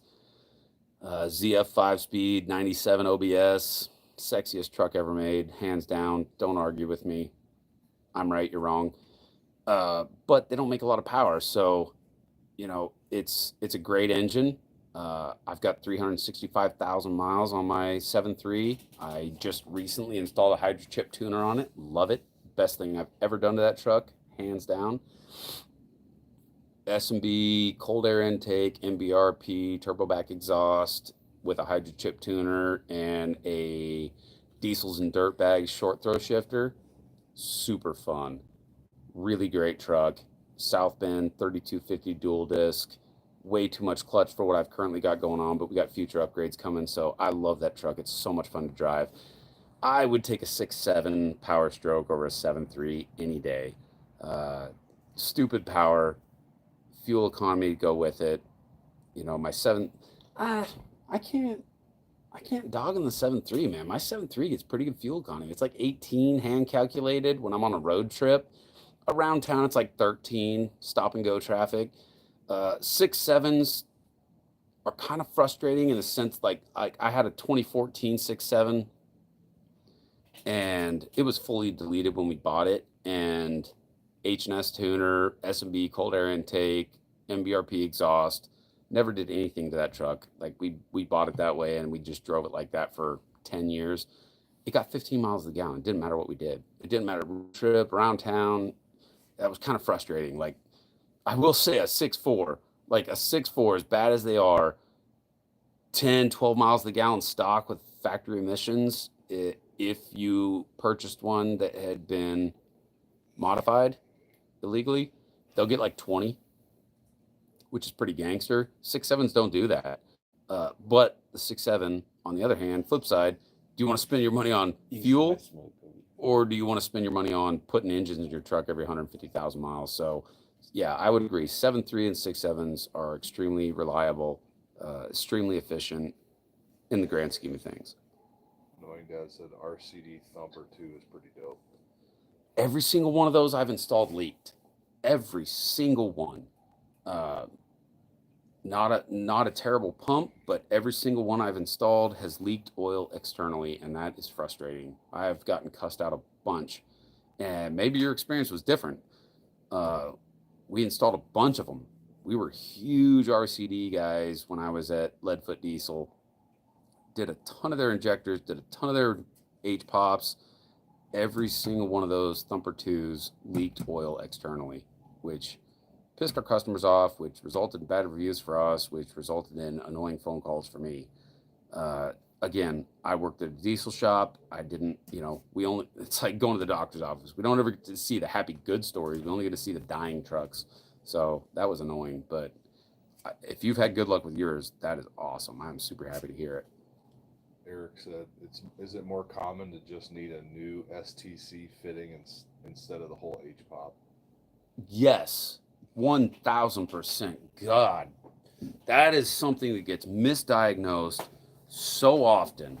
STC bracket fitting blows out. Only 05 and newer. So if somebody told you your STC bracket fitting blew out on an 03, 04, they're absolutely retarded. But yes, 05 and newer, I have seen thousands of trucks come in, ICP issues, replace the ICP issue, ICP sensor didn't fix it. That's annoying. Bring it to us. oh, the dealership said it needs a H-pop, and we would re-diagnose it. We would air pressure test it through the IPR, and we would hear a leak. So what we do is we push shop air into the IPR, and we listen down the driver's side valve cover, passenger side valve cover, listen for air leaks underneath the valve cover. If you don't hear it on the valve cover, you go to the back. If you hear it in the rear engine cover, every single time it's a STC bracket fitting failure. Ford, in their infinite wisdom, from data recovered from the 0304s, which were prone to high pressure oil pump failures, would diagnose it as a high pressure oil pump failure. That is retarded. 05 and newer high pressure oil pumps are cast iron, not aluminum, so they don't have the failures that the 0304s did. But it was taken as gospel because of the 0304 issues that the 05 and newer issues were high pressure oil pump. So a lot of trucks get misdiagnosed. If you have an 05 and newer 6.0 Power Stroke and somebody tells you you need a high pressure oil pump, you need to find a new shop. Or you need some hardcore proof. I've seen 2 ambulances specifically, where the non-serviceable valve in the bottom of the high pressure oil pump, there's a check ball in there. It's like a 30, this might be wrong, but I think it's 30 millimeter check valve. It's like, looks like a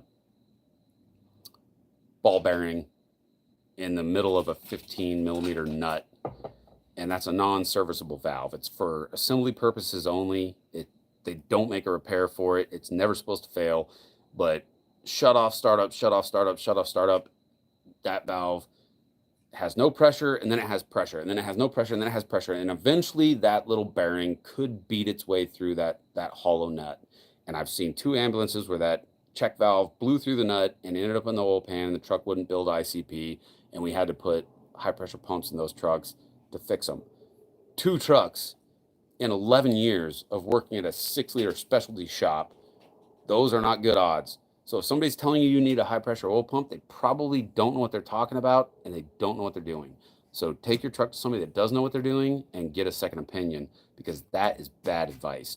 I would say ICP issues on a 05 and newer truck is almost always going to be STC bracket fitting, dummy rope plugs, or standpipes, or injector O-rings. But yeah, very commonly misdiagnosed issue right there. Great question. Amazing question. Eric responded to that. He said, yeah, Diesel Tech Ron said he's only seen a couple failed H-pop. Diesel Tech Ron deserves sainthood more than Mother Teresa. Like, that guy put more good information out on the internet than anybody else, including myself. I'm an idiot. That dude was a saint, and he knew what he was talking about. And he has saved a lot of people a lot of money. If you want anybody's advice, screw me, I'm an idiot. Watch Diesel Tech Ron's videos. That dude is awesome. If you want a 6-liter. Annoying dad who asked about the RCD Thumper 2 said, I tried getting the Adrenaline but can't find one for 05 up anywhere. Yes, they're hard to come by. The Adrenaline pumps for 05 and newer, you're pretty much gonna have to order it and wait, from my experience. They're out there, they do exist, but you're gonna have to wait for it, because the 05 and newers just don't have pump failures, and it's not a super common upgrade, so they haven't really jumped on the bandwagon like they have for the 0304s.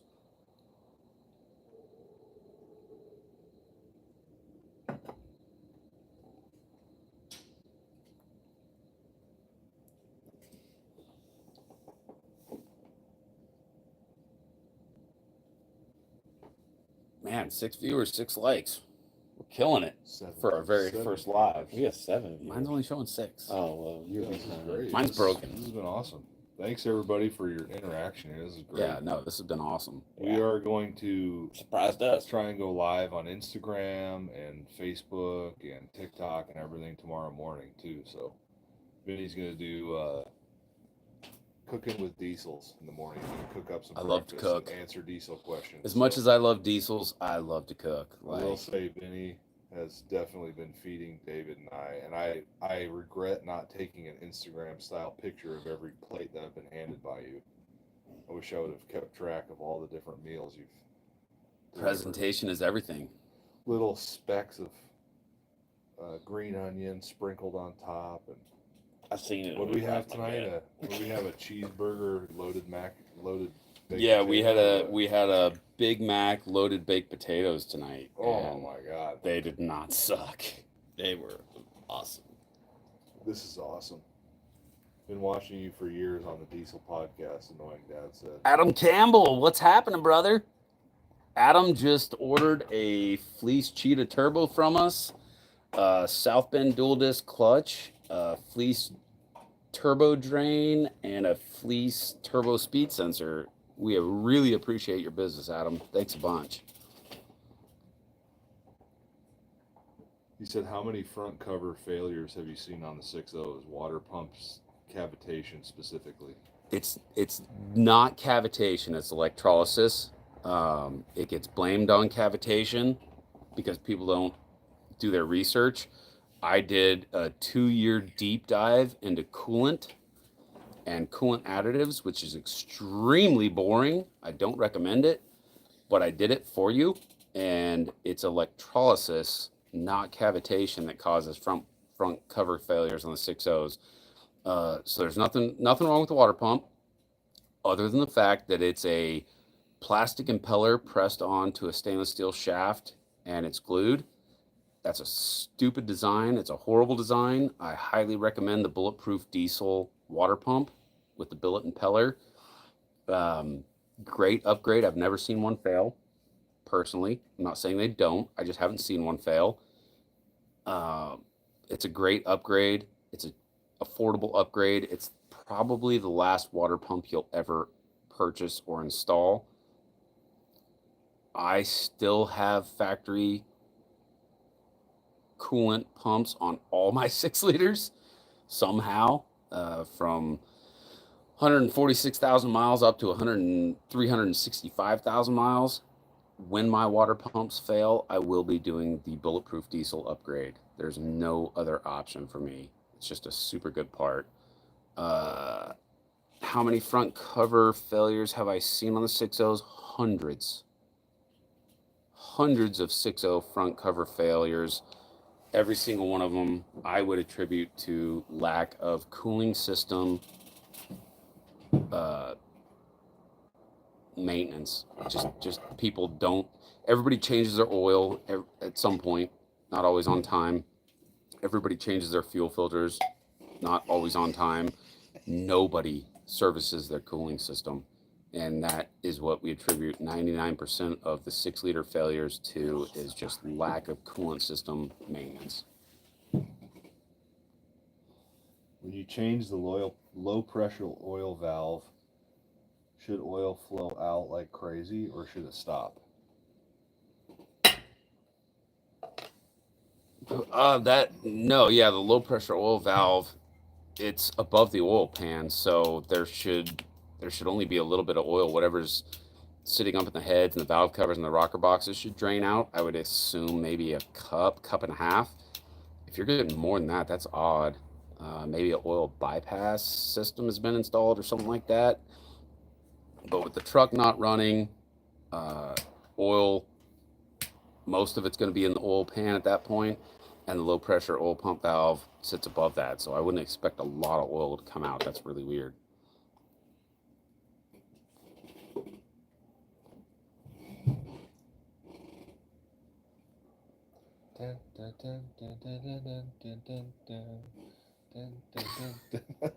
These are such great questions, Yeah, man. this is awesome. I did not expect this. I just thought it might be a filtration problem or it being made out of aluminum. Are they all aluminum? They are all aluminum. Every single 6 liter. The electronic wiring harness is grounded back to the block or the frame, and therefore we have electrons being pumped through the cooling system. It doesn't bother the cast iron block or the cast iron head, but it will massively affect that super soft aluminum front engine cover. So electrons bouncing around in a soft aluminum front engine cover is definitely going to result in front engine cover deterioration, from a massive scale to a mediocre scale, but that's going to be determined by how often the person the owner of the vehicle is servicing the cooling system. So as long as you're staying on top of coolant flushes and keeping fresh coolant in that thing, I recommend every 2 years, pick your birthday, your anniversary, some memorable date. You're like, oh, it's my anniversary. I need to change my coolant. Do that, and you shouldn't ever experience a front end cover failure.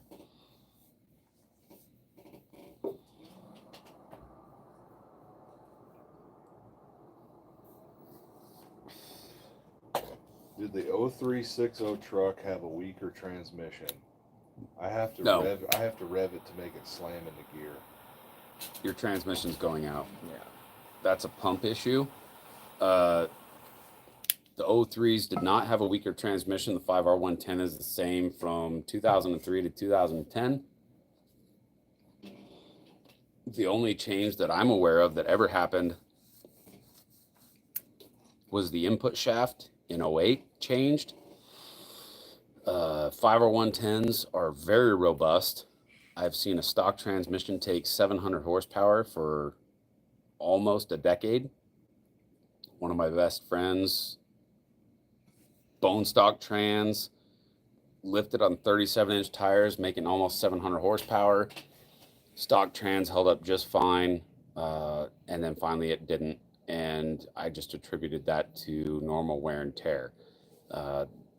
Any stock automatic transmission, those clutches are no different than brake pads. So it's, you got a friction material adhered to a disc that engages a clutch, or a clutch that engages a disc, and over time that friction material wears down just like your brake pads do, and at some point it's going to have to be replaced. The pattern that I have seen with automatic transmissions is about 165,000 miles. That's Ford, Chevy, and Dodge in bone stock form, nothing done to the truck, no performance adders. At 165,000 miles, that transmission's going to take a dump. I've seen a few go past that. I don't know why. Obviously, driver habits. Guy driving to the office every day versus a guy towing a trailer every day versus a guy towing a trailer once a month. That comes into play. Oh, my buddy Kenneth Snipes is on. I will personally deliver your parts in Honduras if you order off Review Diesel. Yes, that is a thing. That's gonna happen for you, Kenny. Is he one of the ones that suggested Kenneth t-shirts for everything? Kenneth is our missionary in Oh, Honduras that Calvary 316 Yeah. sponsors, and Kenneth is like one of the coolest dudes I've ever met. And we installed a lift kit on a Toyota Land Cruiser in like 4 hours, and it should have taken all day. We jive, like we work really well together. Yeah. Like he's one of those guys that sees what I'm thinking before I say it, and he just hands me the tool that I need. Like Yeah. it was great. We had a good time in Honduras working on diesel trucks. We're working on t-shirts. We're working on t-shirts, Kenneth, and you will definitely get one or two. We got 9 people on now. Right. We're going up. Adam's definitely getting a free t-shirt because he trusted us for all of his diesel needs and was extremely patient waiting for his parts. And we got him in touch with the local diesel shop that did his install for him. Adam, did you figure out the issue with your first gear shift that you were having problems with? God, you mess. Go make us a drink. Cab removal, Eric. So I can't talk for anybody else. I know the shop that I worked at previously, our technicians could have a Super Duty cab off in about 45 minutes to an hour. We didn't charge that. Book time on that's about 14 hours. Any diesel shop charging 14 hours is being fair.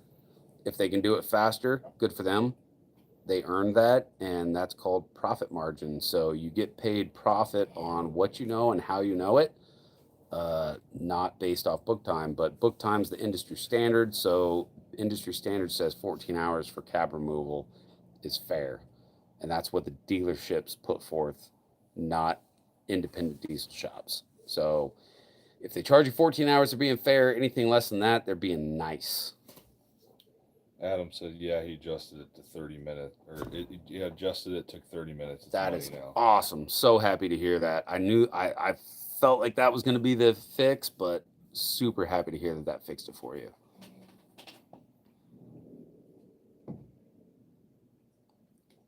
Kenneth, I'm gonna send my daughter down to Honduras with a tote full of diesel parts. You just tell me what you need, and we'll make that happen.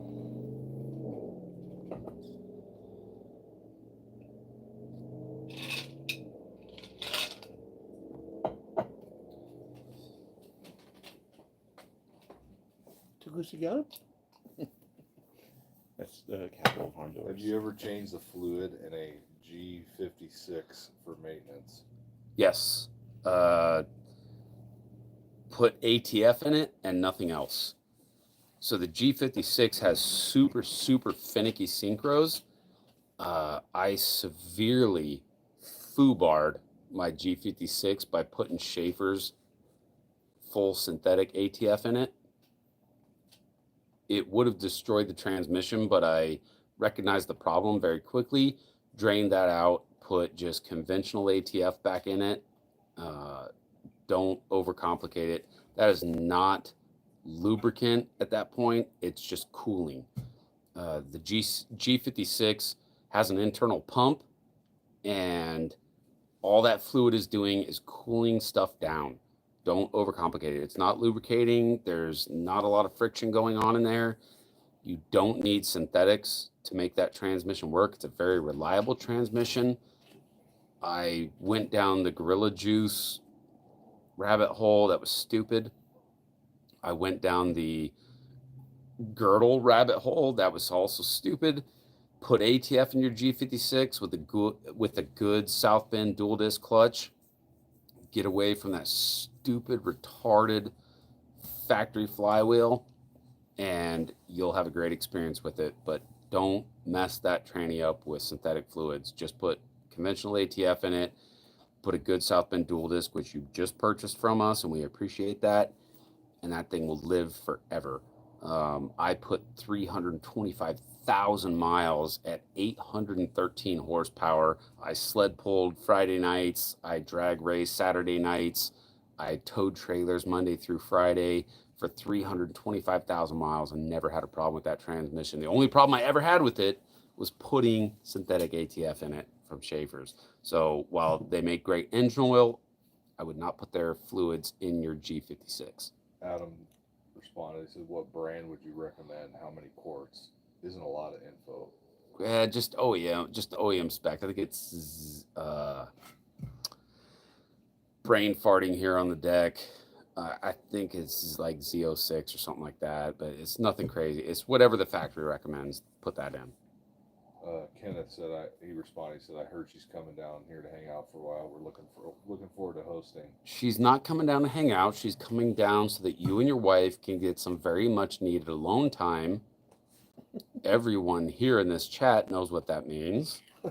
And your beautiful wife deserves that. And my daughter is amazing at childcare. She's reliable, and you don't have to worry about a thing. Like, she will shoot whoever comes through that gate or swoopity swipe them with her pocket knife, in her own words. Eric said, my 05 Power Stroke does double wheel burnouts. Do they all have posi or some type of LSD? Yes. So I call it the wiggle locker. I had a 03 that would do a one tire fire, and I would jiggle the steering wheel and it would engage the posi and it would do dual tire burnouts. So yeah, it's factory. It's nothing special. It needs a little bit of side to side movement to actuate it and engage it, but yeah, they'll all do it.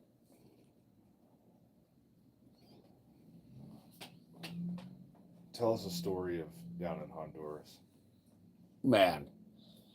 So Kenny tells me, we get to Honduras, and Kenny's like, look, Pastor Zach told me that you're kind of like a go-getter. You like to get things done. And I was like, yeah. He's like, you don't get anything done in Honduras. He's like, there's just so much government corruption. Like, things just don't work down here like they do in the US. Like you don't pull up to Home Depot and buy 5 2x4s. Yeah. He was not lying. Like we went to the first lumber yard and he's like, how much do you think this is going to cost? And I was like, man, US, this would be like $300. We picked out our lumber and it was $700. And he was like, yeah, it's because we're white. I was like, no, that's crazy. Like, what? He's like, yeah, we're white. So they assume that we're rich. Like, Yeah. Well, that's anywhere. like yeah, we're for sure. automatically going to pay double. And so we spent an entire day. We drove to 2 different lumber yards. One was shut down because the government took away their license. And he's like, if they didn't take away their license because they did anything wrong, they took away their license because the guy down the road complained that they were selling more than we were, and so they paid to get their license taken away so they could steal their business. Like the government corruption down there is insane.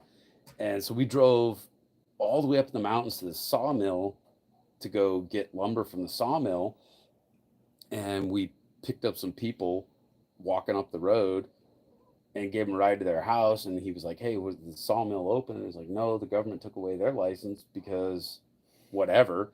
And so we drove back the opposite direction, went to another sawmill, and they tried to screw us because we were white, double the price. And so we pulled up to the last sawmill, and I just jumped out of the truck and I assessed the situation. I saw that the workers were leaving and it was lunchtime, and the boss man's out there with a vest and he's cutting off the stumps of the trees.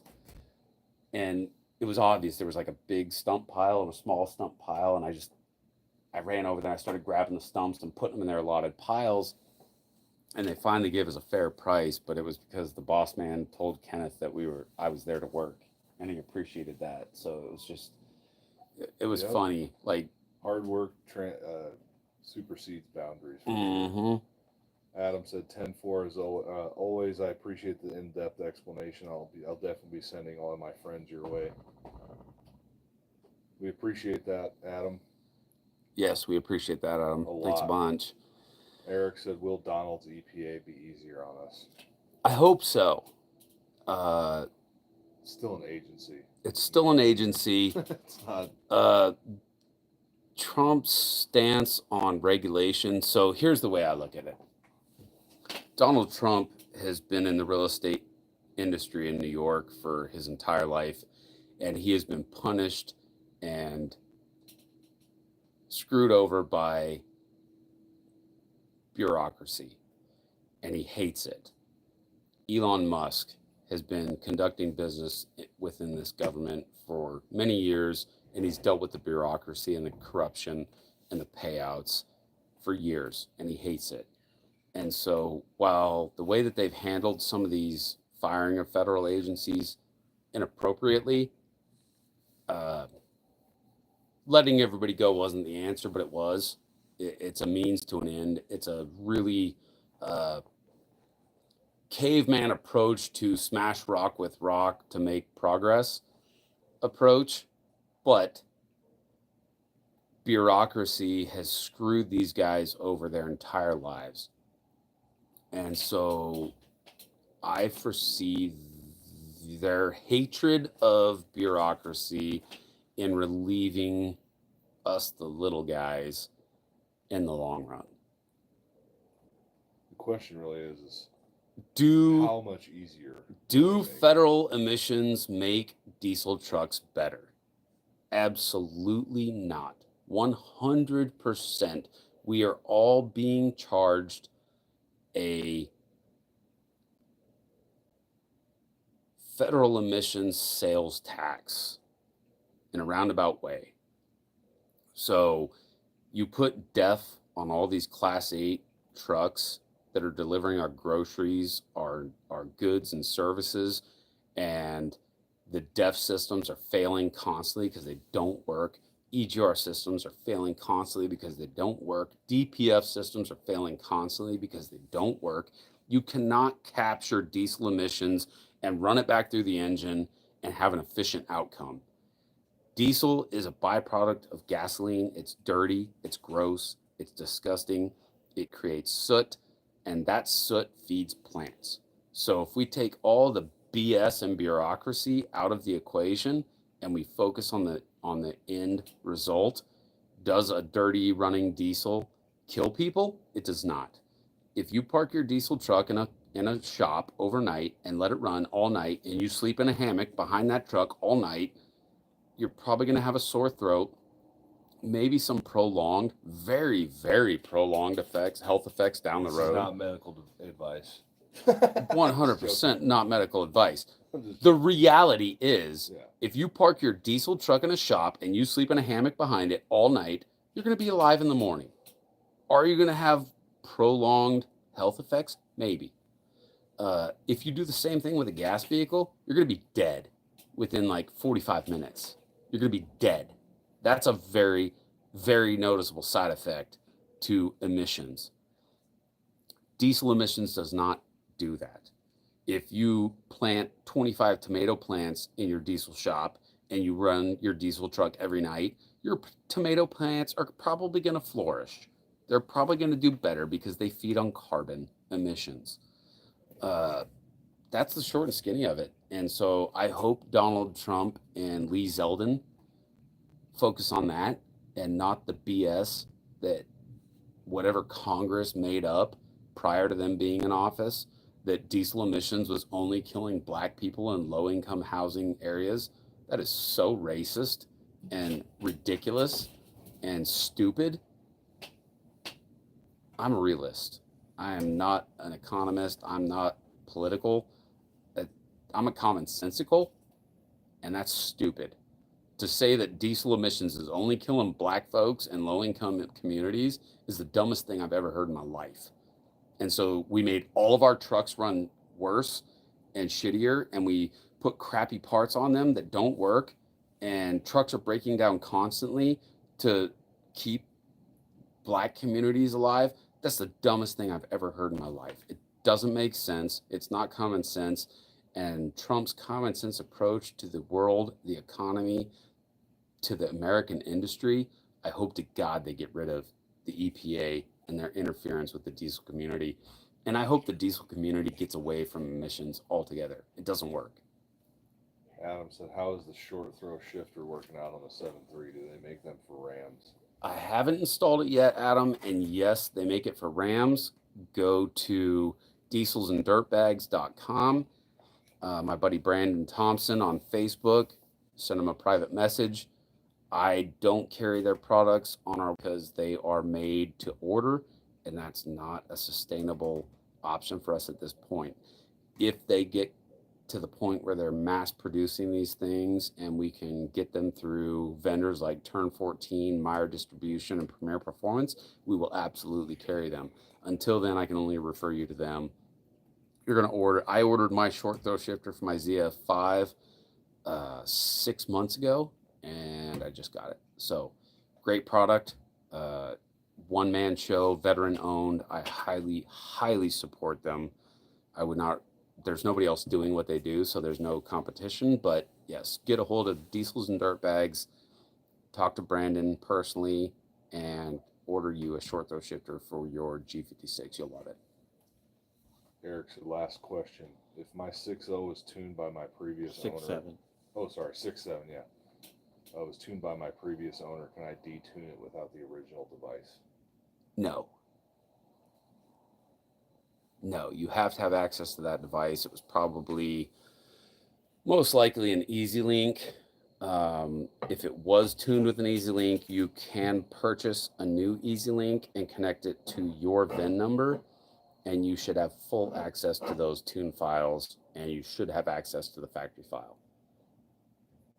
Adam said, I'm assuming it's a machined part. Yes, 100% machine part.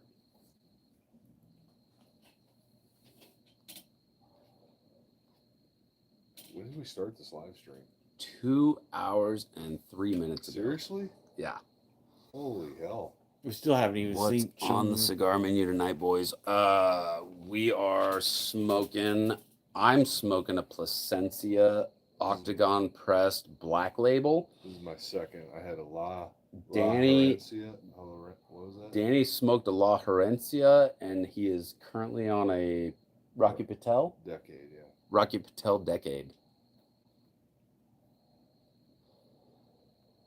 Where's LDL at? He is turkey hunting somewhere. I saw you got a double deer. Oh, that is Lucas. I just realized the username. I didn't realize that. Ah, you got me, you son of a bitch.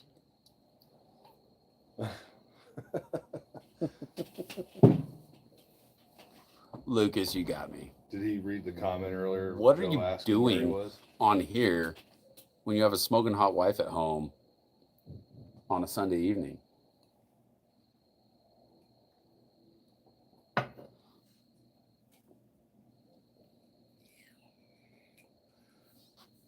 She's ignoring him. Jump on her. Naked. Highly recommended. That's Review Diesel recommended, actually. Yeah. Recommended part. It's just us and Lucas now. You want me to call her?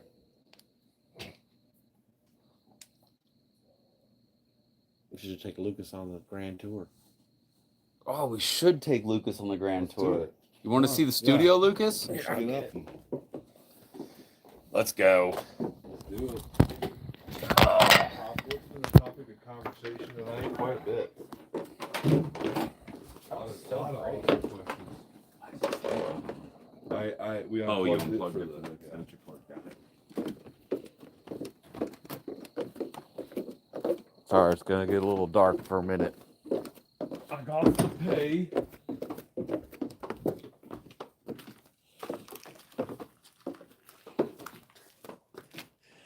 Your viewers watching you be right. This is a good ad for Summit 7.3. Yeah. Summit 773.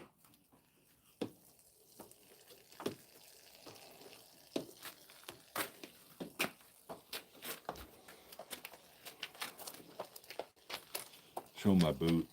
Oh yeah. I got the Cadillac of boots for a torn Achilles tendon. It's not fun. I wouldn't recommend it.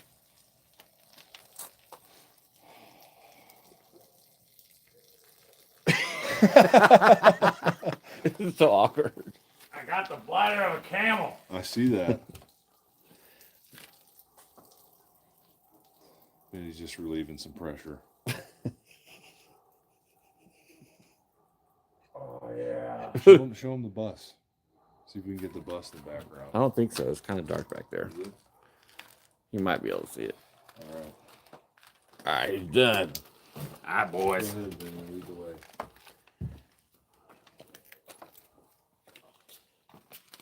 Lots to be quiet because my mother-in-law lives down here. This is our studio. This is where I stand. This is where I do product reviews in quiet mode. And this is our studio. It's super ghetto. But we love it. Did a little upgrade with the banner. We got the Backdrop. Review Diesel banner back here. We got the S&B intake. Boom. We got the MBRP exhaust.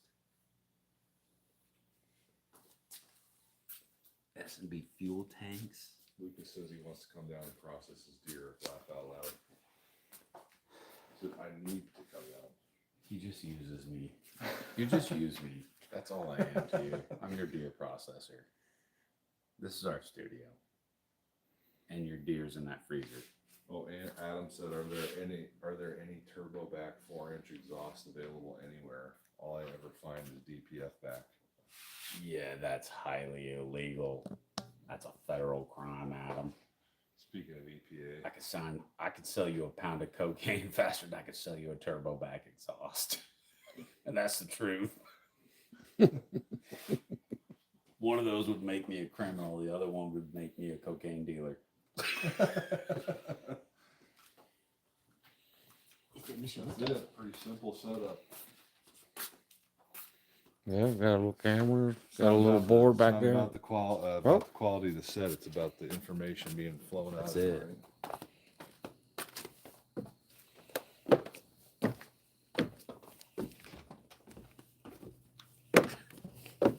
I'll let you go by. Oh, you're good. I gotta take this too.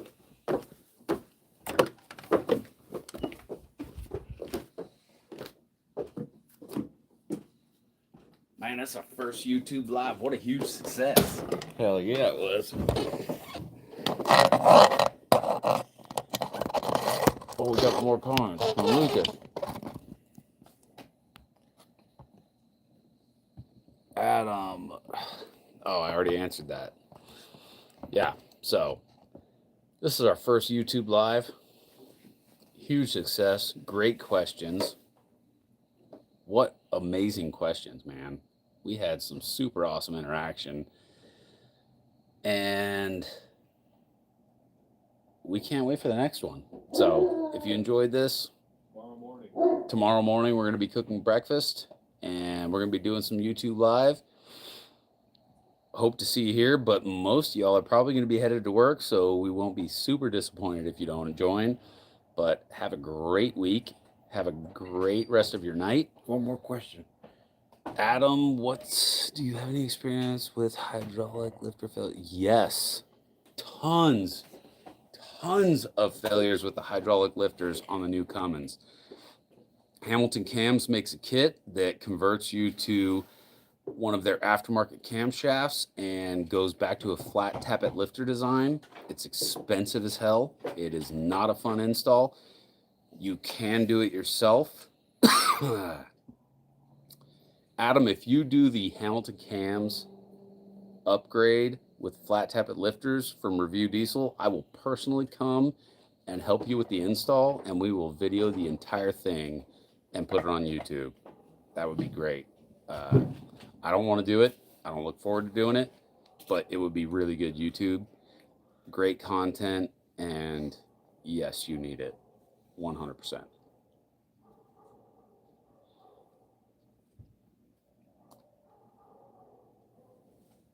And we're signing off because I am out of cigar and it's bedtime.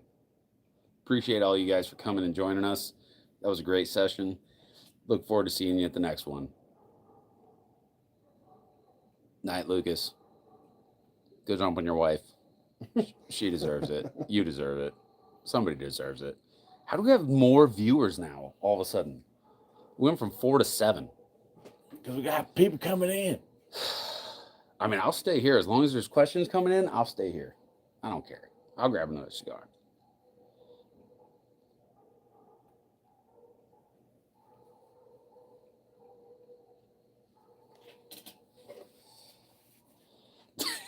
Love you too, Lucas. I want to see 5 on. I'm out of water again. Huh? Mine says 7. Yeah, so's mine. Oh, no, mine says 5. We're just logging out on you. Yeah, because it's bedtime and people are sleepy.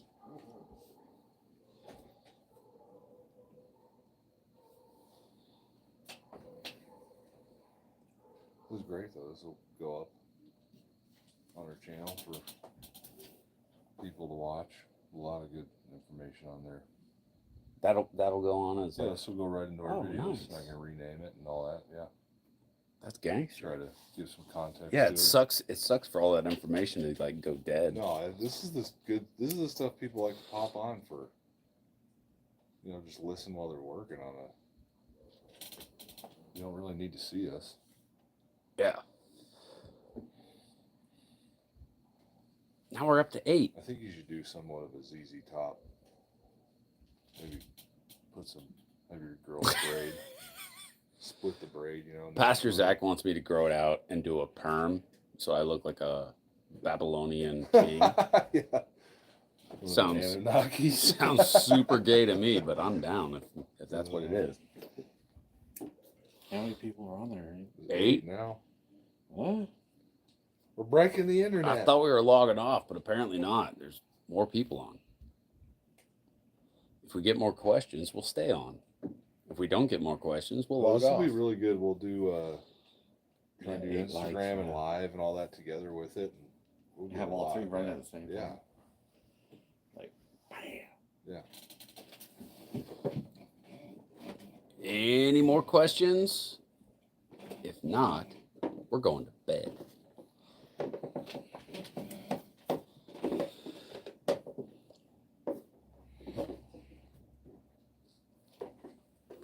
back up to 8. Somebody has to have a question.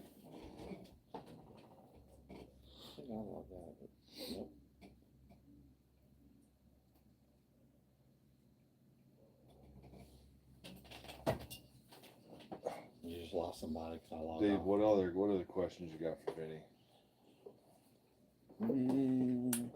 What's been your experience loading parts, David? A lot of fingers, button pushing. We got to get all of our parts categorized. It is not very easy to No. accurately portray the information.